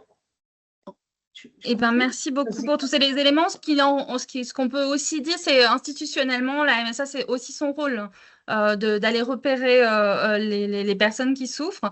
Et puis, grâce aux dynamiques territoriales, vous vous inscrivez dans d'autres liens, dans une manière aussi de réfléchir sur comment on ouvre les espaces de parole autour de la santé mentale, comment on met du lien entre les gens. Et on trouvait que c'était ça qui était intéressant à valoriser aussi dans votre témoignage. Et la MSA, c'est une institution, elle a ses modalités d'intervention, mais elle vient aussi travailler avec les autres sur comment on fait pour mieux repérer, mieux prendre en charge et continuer d'être alerte sur la question. En tout cas, merci beaucoup d'être intervenues toutes les deux. Il faut tout un village pour éduquer un enfant, il faut toute une communauté pour accompagner une personne en mal-être. C'est ça la conclusion. Je vous la fais. Merci. Je crois qu'on se rejoint là-dessus. Merci beaucoup. Je vais laisser la parole à Jean-Yves Sauré. On a donné la parole à donc, 2 travailleurs sociaux de la MSA, dont c'est le travail que de repérer. Et on trouvait que c'était intéressant aussi de dire que bon, dans le Cantal, c'est un département qui est assez peu peuplé, où il n'y a pas trop de professionnels. L'échelle départementale, elle est pertinente, elle est intéressante. On voulait donner la parole au territoire des Combrailles, puisque eux, ils ont une démarche propre, locale. Et donc, Jean-Yves Sauré, animateur territorial en santé mentale sur ce territoire, a la parole. Voilà. Merci Julie, merci de l'invitation à ce webinaire. Alors moi, je suis nouveau sur cette question-là, puisque je suis arrivé qu'en juillet 2025, et j'ai repris un existant dont je vais vous présenter un petit peu l'historique. Peut-être un petit mot avant sur le fait que le réseau s'appelait Réseau Sentinelle, plutôt initialement, hein, plutôt en référence effectivement aux activités de la MSA en la matière. Et puis, comme il s'est un petit peu diversifié, et puis des remarques aussi, notamment d'un agriculteur en retraite et membre du service de remplacement. Ce mot suicide, bon, parfois il fait peur, parfois il peut représenter une difficulté pour s'investir dans un travail de prévention. Et donc, il semblerait qu'on s'oriente plus sur cette idée de mal-être, hein, qui est aussi repris d'ailleurs par la MSA, en milieu rural, pour aussi avoir cette idée que ça concerne massivement ou majoritairement des personnes du monde agricole, mais aussi d'autres personnes qui vivent en Combrailles, comme les collègues de la MSA l'ont pointé tout à l'heure. Et donc, on a choisi cette année de plutôt le nommer prévention du mal-être en milieu rural. Voilà, c'est juste une petite précision de début. Alors ensuite, peut-être rapidement pour les gens qui ne connaissent pas le territoire, donc les Combrailles, c'est l'ouest du département du Puy-de-Dôme. On le voit là un peu avec la carte en dessous de l'Auvergne en bas à droite, qui est constituée par 3 communautés de communes, qui sont donc indiqués dans la slide, là sur le 3e point, Pays de Saint-Éloi, Combrailles-sous-les-Morges et Chavanon-Combrailles et Volcans, qui représentent 99 communes, et plus de 47 000 habitants. C'est un grand territoire, et donc c'est parfois, alors moins grand qu'un département à part entière comme le Cantal, hein, on est d'accord, mais c'est quand même un grand territoire. Ces communautés de communes, elles sont regroupées dans le cadre d'un syndicat mixte pour l'aménagement et le développement des Combrailles, le SMAD des Combrailles.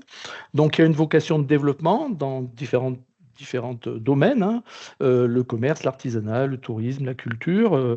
Il porte aussi le schéma de cohérence territoriale. Il a une mission d'assistance informatique des communes qui souhaitent adhérer à ce service. Il contribue au développement agricole du territoire, notamment sur les questions de transmission en lien avec la chambre agricole. Il apporte un soutien aux agriculteurs au moment où ils préparent la transmission de leur exploitation, puisqu'on a vu tout à l'heure que c'était un moment de risque un petit peu, hein, cette période-là.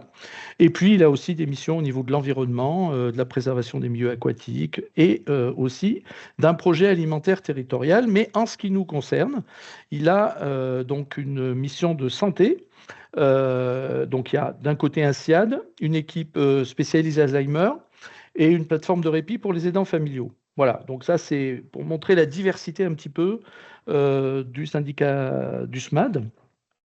Alors, ce qui est complètement en lien avec le réseau de prévention du suicide, c'est bien évidemment que ce réseau fait partie intégrante du contrat local de santé. Contrat local de santé qui en est à sa 3e édition, qui est animé donc depuis plus d'une dizaine d'années par une collègue à moi qui s'appelle Marie-Pierre Condat, qui a une excellente connaissance du territoire, et qui est, dirons-nous, à l'initiative, et j'en reparlerai plus loin, mais dans l'axe concernant la santé mentale de ce CLS, à l'initiative avec le soutien des ARS, de la mise en place d'une plateforme territoriale en santé mentale qui intègre le réseau de prévention du suicide dans ses missions. Mais j'y reviendrai tout à l'heure. On peut dire que cette plateforme, c'est une sorte de CLSM pour le milieu rural. CLSM, c'est ça. C'est un peu une... Comme tout à l'heure, les collègues de la MSA parlaient du CLSM. Nous, on n'a pas de CLSM sur les Combrailles, mais dans les hésitations, je dirais, qu'il y a pu y avoir avant que j'arrive sur doit-on et est-ce pertinent de mettre en place un CLSM, il a été plutôt choisi d'expérimenter quelque chose d'un peu différent, mais qui a des missions similaires, et qui donc s'est appelé plateforme territoriale en santé mentale.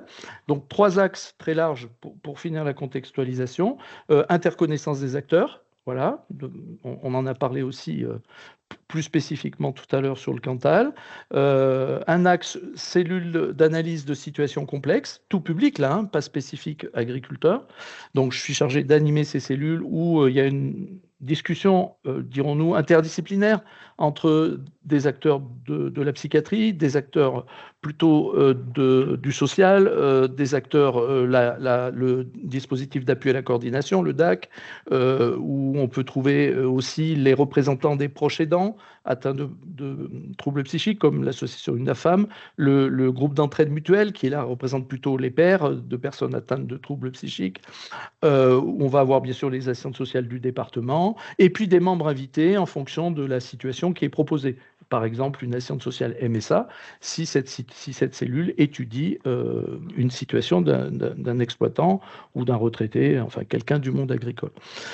Voilà, et puis le troisième axe, c'est le réseau prévention du suicide sur lequel je vais développer quelques informations. Alors, une historique quand même, hein, c'est-à-dire que ce réseau, il a commencé à naître dans les esprits depuis 10 ans. 2016, c'est premier groupe de travail autour de la thématique du suicide, à l'époque dans le cadre du premier contrat local de santé. Ça faisait un peu aussi, comment dire, c'était un peu une suite ou une concrétisation de tout un travail qu'avait mené Médecins du Monde sur le territoire, donc Médecins du Monde, association humanitaire, qui avait bien repéré déjà tous les indicateurs que Laure Vessade a présenté tout à l'heure, hein, comme quoi le territoire était très touché, notamment au Pays de Saint-Éloi, le plus au nord, et on l'a vu, ça reste dans la cartographie tout de suite, un secteur qui est très concerné par les inégalités de santé, les problèmes d'accès aux soins, etc. Et donc, ils avaient mis en évidence les particularités de ce territoire, de la fragilité de ce territoire. J'ai mis le lien vers l'enquête qu'ils avaient fait à l'époque, qui m'a été gentiment donnée par Julie d'ailleurs, pour le retrouver sur le net. Voilà, et déjà à l'époque, 2009, hein, il y avait, dans un premier diagnostic, il y avait 29% des agriculteurs avec une qualité de vie mentale, pardon, réduite, et puis 24% qui étaient en détresse psychologique déjà à l'époque. Alors c'est vrai qu'il y avait eu quelques passages à l'acte suicidaire sur le territoire qui ont été, comment dire, peut-être quelque chose qui a permis de déclencher la naissance de ce réseau.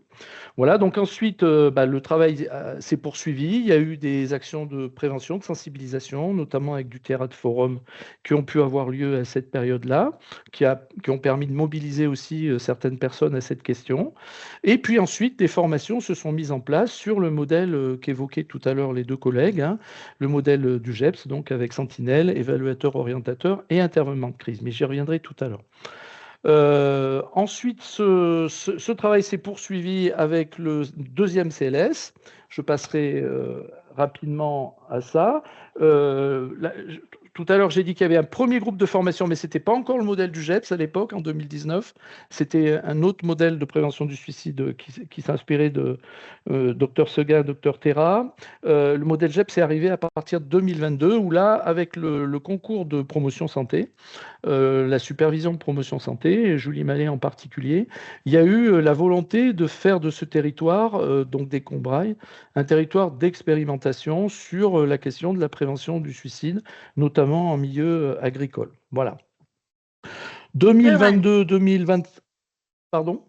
Rural. Rural, pardon, oui, excuse-moi. Je n'avais pas entendu. 2022-2025, eh bien, ça a été une grosse période de formation finalement des acteurs sur le territoire, avec plus de 70 personnes formées Sentinelle, à peu près 15 à 20 personnes plutôt évaluateurs, orientateurs, et puis très peu d'intervenants de crise. Mais on verra tout à l'heure pourquoi. Et puis, au fur et à mesure des années, il y a un certain essoufflement. Les réunions au départ de ce réseau, qui étaient 2 à 3 fois par an, se sont un petit peu essoufflées, aussi en lien avec l'augmentation de la charge de travail de Marie-Pierre Condat, qui continuait de coordonner le CLS et qui avait tout un tas d'autres missions à assurer. Et donc, cette idée de plateforme a été aussi un moyen de dire il faut dégager du temps pour un interlocuteur un peu plus disponible, à la fois pour la santé mentale de façon globale, mais aussi pour ce réseau prévention suicide. Et donc, c'est là où cette idée de plateforme est née, où des fonds de l'ARS ont pu, et puis aussi des fonds européens, ont pu permettre le financement du poste que j'occupe aujourd'hui. Voilà, donc sur l'historique, je ne veux pas en dire plus, mais ça met bien en évidence, il me semble, que pour qu'un réseau vive, et je crois que c'était un peu aussi l'exemple tout à l'heure du Cantal, hein, il faut du temps, hein, il faut que les choses s'installent dans une certaine durée et qu'il y ait une dynamisation de ce réseau, sinon les choses peuvent, comme on dit chez moi, ou comme disait ma grand-mère, s'étioler. Et il faut aussi un soutien politique. Et il faut aussi un soutien politique, hein, parce que là, il y avait une vraie volonté des élus, effectivement, du territoire que ce réseau existe. Hein. Une implication de beaucoup d'élus. D'ailleurs, dans les personnes formées, il y a des élus. Hein, on a quelques élus de certaines communes. Voilà. Bon. Là, on en a déjà un peu parlé, je vais aller assez rapidement, mais ce qui était intéressant de dire par rapport à ce réseau et par rapport aux objectifs un peu du modèle de la formation du GEPS, hein, de distinguer entre des personnes sentinelles qui sont capables de repérer des signaux faibles d'une personne en mal-être, entre des évaluateurs orientateurs qui vont pouvoir plus finement repérer un risque de crise suicidaire et puis éventuellement des intervenants de crise. Bah, est-ce que ce modèle-là, qui est très théorique, finalement, il fonctionne comme ce devrait être le cas? Eh ben, ce n'est pas si évident que ça. C'est-à-dire que sur un territoire donné, on est obligé de se réapproprier ces outils, qui sont notamment ceux de la stratégie nationale de prévention du suicide. Il faut trouver, pour les adapter au territoire, un des exemples de ça, bah, c'est sur les Combrailles, on n'a aucune structure de soins. Donc les intervenants de crise, normalement, sont des soignants. Eh ben, ce n'est pas possible d'avoir des intervenants de crise disponibles dans une structure de soins sur les Combrailles. Tu n'as pas de structure de soins, tu n'as pas de lit d'hospitalisation de psychiatrie sur ton territoire. Tu as des soignants, tu as des soignants, mais tu n'as pas de psychiatrie. En termes de structure de soins, il faut aller à minima à Rion, qui est distant de 40 minutes, ou Clermont, qui est distant d'1 heure. Il n'y a pas de service psychiatrique, et les CMP qui existent sur le territoire sont saturés. Voilà, hein. Donc, ça nécessitait, par exemple, pour les intervenants de crise, qu'on travaille avec des médecins généralistes ou qu'on travaille avec des psychologues implantés sur le territoire, par exemple. Voilà. Et puis, d'autres adaptations aussi sur les profils à trouver pour les sentinelles. Comment on recrute ces sentinelles? C'est pas forcément facile de trouver des gens qui ont envie de s'investir. Il y a ceux qui s'autodéterminent, je dirais, d'eux-mêmes, qui disent qu'ils souhaitent participer à ça et qui sont demandeurs de formation et demandeurs d'être intégrés dans le réseau.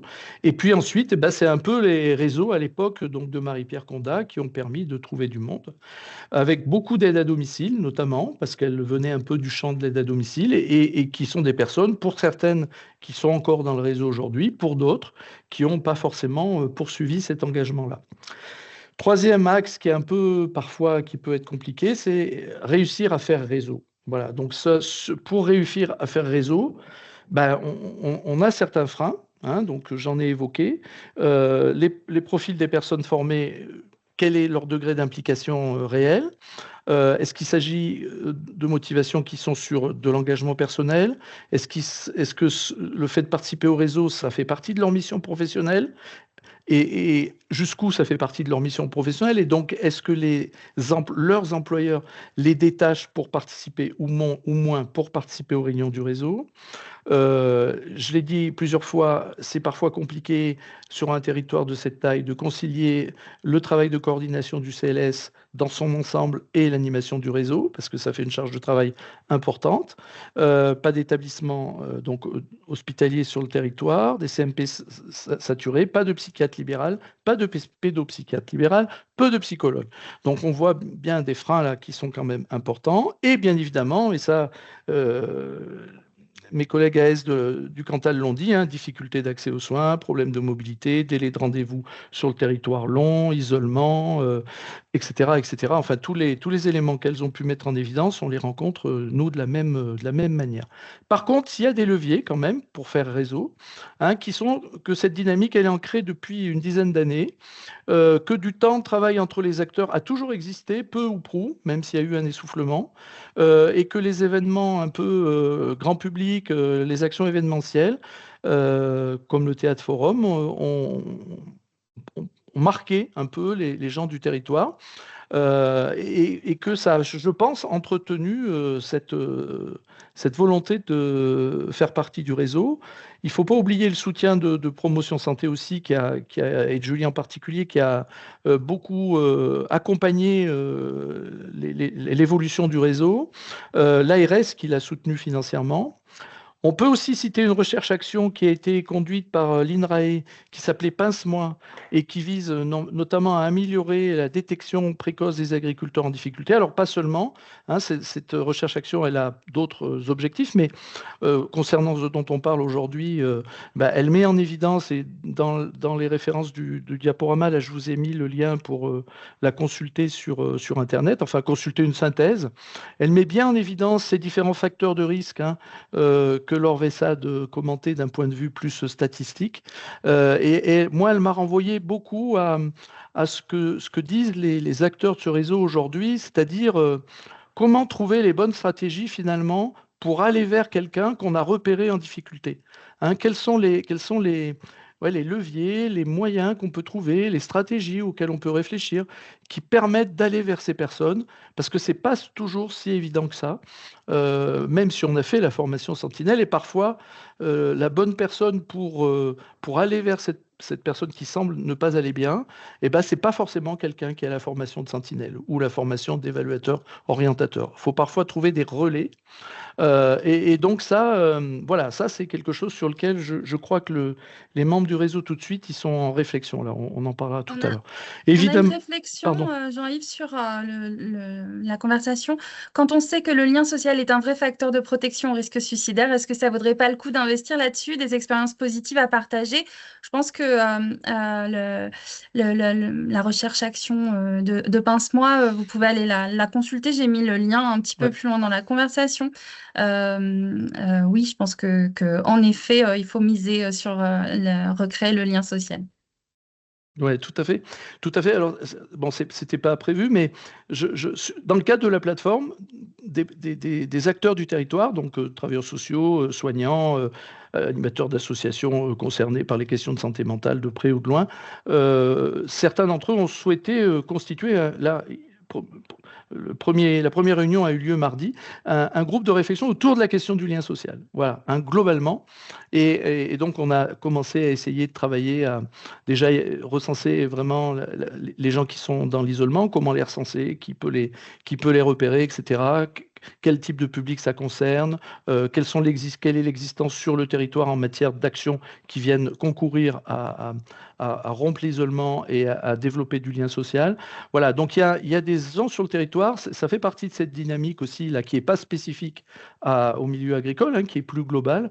Mais voilà, donc les choses, je pense, entre le travail de ce groupe et le réseau prévention suicide, il va à un moment donné y avoir une articulation forcément. Voilà, et puis notons les partenaires importants qui sont aussi des leviers pour faire réseau. Hein. C'est la collaboration avec Solidarité Paysans, la collaboration avec le service de remplacement. Beaucoup de leurs adhérents ou des salariés agricoles sont formés ou souhaitent se former à Sentinelle, ou voire certains, notamment pour les salariés du service de remplacement, enfin les salariés, je veux dire ceux qui tiennent la structure, pas les intervenants dans les exploitations, souhaitent potentiellement être évaluateur orientateur, la Chambre d'agriculture évidemment, et puis la MSA. Alors je ne le vois pas moi parce que c'est sur ma diapo, parce qu'il y a les petites vignettes de photos dessus. J'ai failli les oublier, mais ils sont marqués derrière. Vous devez les voir. Voilà, mais il y a quand même des choses à améliorer là, même si j'ai mis dans les leviers, parce que c'est important d'avoir ces autres intervenants dans le monde agricole qui aident à faire réseau, bien sûr, mais il y a des articulations qui sont à trouver, à améliorer, à affiner. Et là, de ce côté-là, je vous en parlerai tout à l'heure aussi, mais la MSA va être associée de façon un peu plus précise au groupe de travail plus spécifique dans le réseau au monde agricole. Voilà, mais j'y reviendrai après. On a 10 minutes pour conclure, Jean-Yves. On a 10 minutes pour conclure. Il va falloir que je fasse vite. Alors, j'ai repris donc un réseau qui existait avant moi. Il n'y avait eu qu'une seule réunion en 2024. J'ai fait la première, reprise du réseau en décembre 2025. J'avais essayé d'anticiper cette première réunion sur une suggestion de Julie d'ailleurs, par un questionnaire très rapide qui permettait de repérer un peu quelles étaient les motivations des membres actuels du réseau, est-ce qu'ils avaient des illustrations un peu sur la manière qu'ils avaient eu d'illustrer leur rôle, quels étaient leurs acquis, quelle analyse ils faisaient, est-ce qu'ils avaient des difficultés, est-ce qu'ils voulaient actualiser un peu leurs attentes par rapport à ce qui avait été déjà recensé en 2003, et puis recueillir leur perception des besoins. Donc ce petit questionnaire, eh bien, il y a eu quand même un nombre de retours, on verra tout à l'heure, qui était satisfaisant. Enfin, c'est un faible retour, mais bon, voilà, c'est déjà bien. J'ai eu 15 présentes personnes à la réunion, 5 à 10 autres qui sont excusés, mais qui restent intéressés. Mais voyez, entre 25 personnes, dirons-nous globalement, qui vont continuer, je pense, à travailler avec nous là-dessus, ce n'est pas les 70 du départ, quoi. Vous voyez, il y a une perdition, il ne faut pas la nier, mais on part de l'idée quand même que c'est mieux d'avoir 25 personnes bien motivées, qui s'impliquent dans le travail, que 70 qui sont là juste sur une liste avec un nom comme quoi ils ont suivi la formation, mais qui finalement la mettent pas en œuvre ou tout au moins n'ont pas envie de s'engager. Alors c'est pas une obligation, bien sûr, c'est pas parce qu'on est formé qu'on est obligé de poursuivre un engagement dans ce chemin-là, mais voilà, en tout cas, l'état des lieux aujourd'hui, il est celui-là. Alors, pour aussi remobiliser les choses, moi, j'avais prévu dans cette première réunion, déjà, il fallait que les gens fassent connaissance avec moi, puisque je débarquais sur le territoire, mais aussi de répondre à quelques attentes qui avaient été donc notifiées préalablement à mon arrivée. Donc, des fiches de ressources locales, qui on peut contacter, qui on peut appeler, un peu un recensement de ça. Une fiche de gestion de la crise suicidaire qui avait été faite par un centre de gestion qui rappelait un peu des éléments de la formation. Une autre fiche mémo donc, sur les conduites à tenir face aux idées suicidaires. Et puis le livret de PSSM France, Premier secours en santé mentale, voilà, ils ont un livret sur mieux comprendre une personne ayant des comportements suicidaires. Voilà, donc ils pouvaient trouver un peu de matière, parce que c'était quand même une de leurs demandes aussi, les membres du réseau, avoir des outils, voilà, avoir des outils. Et d'ailleurs, il y a quelqu'un qui demande s'il serait possible de partager la fiche de gestion de crise suicidaire. Ah je ne l'ai pas là, mais je peux la faire passer après coup. Comment je la mettrai Je te la ferai passer, Julie ou... Oui, et puis on la mettra au compte-rendu en diffusant les supports et le Padlet. Oui, tout à fait. Les motivations, 4 grands espaces, des motivations liées avec les missions professionnelles, des motivations liées plutôt à la proximité des membres du réseau avec le milieu agricole, dans leur famille ou dans leurs amis, des motivations liées à leur inscription dans le territoire, je veux être utile pour mon territoire, et puis des motivations plutôt globalement liées à l'aide à l'autrui, l'idée de s'engager avec efficience, c'est-à-dire je veux œuvrer en la matière, mais il faut que ça marche, quoi. Et puis il faut que je sache quoi faire pour agir, et donc une volonté d'agir qui était importante. Quand on regarde un peu plus loin ce questionnaire, on voit que quand même, c'est un tout petit effectif, c'est pas très représentatif, mais 64% des répondants ont quand même été en situation de rencontrer des personnes en mal-être, ce qui est quand même pas mal. Donc 9 sur 14 personnes qui m'ont répondu. Les signes qui ont été repérés et qui ont amené ces sentinelles ou ces EO à aborder la question du risque suicidaire avec les personnes en mal-être, je les ai mis sous forme de mots-clés. Mais ce qu'on repère également dans les réponses au questionnaire, c'est que la majorité des personnes qui ont été rencontrées par des membres du réseau, elles abordent les raisons de leur mal-être de manière majoritaire, et que à peu près la moitié vont même jusqu'à évoquer des scénarios de suicide. C'est-à-dire qu'on voit vraiment là qu'il y a une certaine efficience finalement de la formation que les personnes ont reçue, puisqu'elles arrivent à libérer un peu la parole sur ces questions-là. D'autres éléments qui sortent, des points forts du réseau, donc une efficience, je viens de dire, une prise de conscience aussi, j'ai trouvé intéressant, des limites du rôle de la prévention, c'est-à-dire jusqu'où on va, est-ce qu'on le porte trop quand malheureusement il y a passage à l'acte, cette question-là quand même qui nécessite, on voit bien, du débrief pour les gens qui font ce travail-là. Et d'ailleurs, c'est pour ça que d'habitude sur ces temps, on est accompagné d'une psychologue, d'une des formatrices pour pouvoir aussi accueillir ce qui s'est passé sur le sujet. Voilà, donc là, ça n'a pas été possible parce que la psychologue n'était pas disponible sur cette première reprise de réunion, mais on va tenter de le remettre en place. Des enseignements aussi sur une connaissance plus fine des spécificités du mal-être dans le monde agricole, et des stratégies d'approche à diversifier, c'est ce que j'évoquais tout à l'heure. Alors, des points d'amélioration sur les liens entre sentinelles et évaluateurs orientateurs, parce que ça, on se rend compte qu'en fait, ils ne se contactent pas bien entre eux, alors que c'est normalement un des axes qui devrait pouvoir se développer.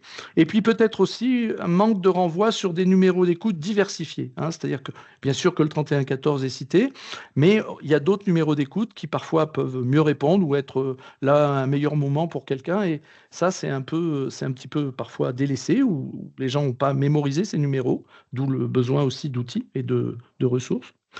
Voilà, des attentes, un espace de ressources documentaires, ça avait été beaucoup demandé, des temps de rencontre et de débrief, un annuaire du réseau, Et puis, bon, des besoins identifiés un peu plus larges, hein, sur de la formation en prévention du suicide, mais aussi concernant les troubles psychiques plus globalement. Le constat qu'on ne parle pas beaucoup des jeunes dans tout ça. C'est pas évoqué. Aucun sentinelle n'a été en contact avec un public jeune, agricole ou pas, mais voilà. Et Dans ton puis, milieu, bon, parce qu'on en parle sinon, hein. oui, non, mais je suis d'accord. Mais là, je fais référence à ce réseau-là, pas de façon générale. Bien sûr qu'ailleurs, on en parle, mais on verra après que c'est le cas. Voilà, alors un exemple très vite, concret de mise en place d'un espace ressources, hein. Moi, j'avais créé un espace ressources Internet pour la plateforme. Eh bien, on a rajouté un dossier prévention du suicide avec des éléments donc plus spécifiques à ça, où les gens peuvent aller chercher de la documentation, des outils, etc. Mais bien sûr, ils peuvent aussi aller dans les autres dossiers, hein. L'idée, c'est bien d'articuler ce réseau de prévention suicide avec la plateforme. Euh, Après, ça reposerait plus, je dirais, sur une conception de l'animation du réseau que j'ai essayé de construire en arrivant, et qui est donc une alternance réunion plénière trimestrielle, c'est-à-dire plus fréquente que ce qui a été fait jusqu'à présent, même si il y a moins de monde aux réunions, tant pis, mais pour garantir la régularité, on va essayer de les planifier trimestriellement, avec une proposition thématique à chaque réunion qui répond à des attentes. Donc là, par exemple, les gens le mois de décembre, ils avaient envie d'avoir des éclaircissements sur usage d'alcool, addiction et risque suicidaire.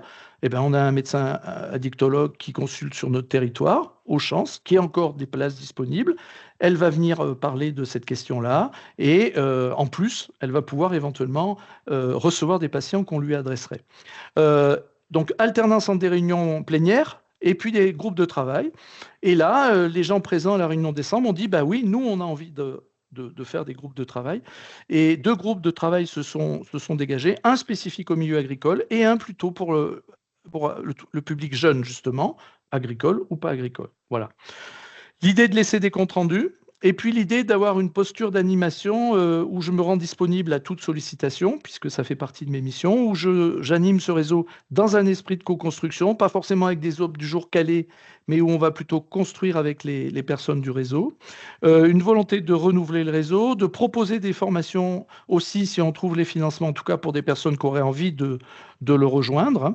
Et puis, potentiellement une relance d'actions de sensibilisation grand public, finalement pour essayer d'impulser l'idée que tout citoyen peut être un artisan de la prévention du suicide dans son quotidien, dans son environnement professionnel, dans ses missions professionnelles, et que cette culture de la prévention du suicide, il faut l'instiller finalement dans les différents espaces où on peut évoluer, quoi.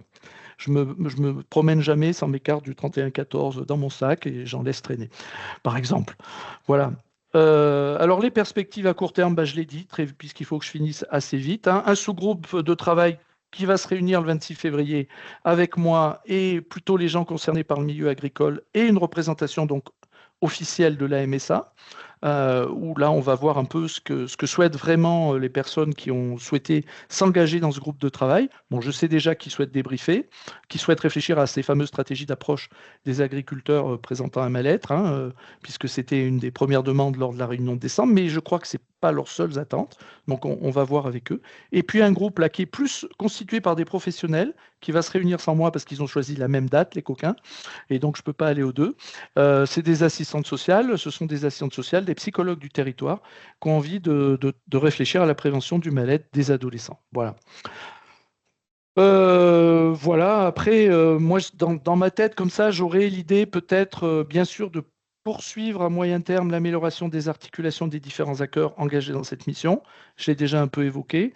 Et peut-être aussi de travailler sur des recueils de bribes de récits de vie de personnes qui ont travaillé un moment difficile, comme on en trouve déjà sur certains sites Internet, où il y a des témoignages de personnes qui sont capables de porter un regard finalement positif sur leur période de crise et de montrer qu'on peut s'en soutenir et qu'on peut s'en sortir, et qu'est-ce qui a fait le levier pour justement dépasser le moment difficile. Bon, voilà, peut-être que ça, c'est un peu utopique, mais peut-être que... Voilà. Et ça relève d'un projet plus global, voilà, que j'ai essayé de représenter comme ça, avec en rouge plutôt des objectifs généraux. Proposer l'espace ressources, je vous en ai parlé. Proposer un espace de rencontre, c'est l'alternance des réunions. Développer la visibilité du réseau, donc ça grâce à nos élus, pour le grand public. Assurer la pérennité et développer le réseau, donc dans le monde agricole et à destination des jeunes. L'interlocuteur unique, ben, en l'occurrence, c'est moi. Et puis l'idée d'amener des apports d'experts régulièrement en fonction des attentes. Quand je dis experts, hein, ça peut être comme là notre médecin addictologue, hein, voilà, local, ou des gens du GEPS, ou des formateurs agréés par le GEPS. Voilà, un peu la structuration globale d'un réseau que je vais essayer de tenir dans les mois et les années qui viennent. Voilà, je vous ai mis quelques ressources globales sur cette problématique-là, dont le projet Pince-moi là. La fiche de capitalisation, oui, qui a été réalisée avec Promotion Santé par Julie, entre autres, et Marie-Pierre, donc qui réexplique beaucoup plus en détail que ce que je vous ai dit, toute l'historique de ce réseau. Et puis là, ben, les cytographies qui peuvent être intéressantes et dont vous pouvez prendre connaissance. Je vous remercie de votre attention. J'ai été un peu vite, je suis désolé, mais j'ai essayé à 4 minutes près de tenir le timing. C'était très bien, merci beaucoup Jean-Yves. En tout cas, il vous donne des ressources là. Je vous ai fait un Padlet dédié à toutes les ressources qu'on a pu évoquer, de près de loin, celles qui sont liées à la stratégie nationale de prévention du suicide. Comme ça, vous avez bon, vous repartez avec ce petit outil auquel vous pouvez vous référer si vous voulez aussi creuser les questions comment j'allais dire, voilà, liées au milieu rural. Je vous ai mis des sites de référence comme la Fabrique de territoire qui aide aussi à comprendre comment on peut s'approprier ces démarches territoriales en santé. Et puis voilà, nous, ça nous paraissait vraiment important de rappeler qu'il fallait s'intéresser au suicide en milieu rural aujourd'hui. Parce que c'est une réalité bien marquée dans ces territoires, parce qu'il faut le reconnaître, les déterminants du suicide, ils sont un peu spécifiques, parce que la souffrance psychique, elle n'est pas toujours visible, en tout cas, elle est souvent tue, hein, on a quand même affaire à des taiseux en milieu rural, et que il faut aussi avoir en réflexion derrière de rattacher, comme Jean-Yves peut le faire, de rattacher la prévention du suicide à une démarche plus globale de promotion de la santé mentale et de prévention du mal-être. Ça nous semble important de lier les deux. Voilà, on vous remercie beaucoup d'avoir été si nombreux aujourd'hui avec nous. On remercie beaucoup nos intervenants. Et on vous a mis le petit sondage de satisfaction. Dites-nous si aujourd'hui vous y avez trouvé votre compte. En tout cas, on est tous à votre disposition, hein. On est tous très accessibles. Donc, n'hésitez pas à nous contacter. Je pense que on peut échanger et continuer les échanges. Merci à tous. Avec 6 minutes de retard, je vous souhaite une bonne fin de journée. Merci Julie, merci à toutes et à tous. Au revoir. Merci à tous. Au revoir. Au revoir.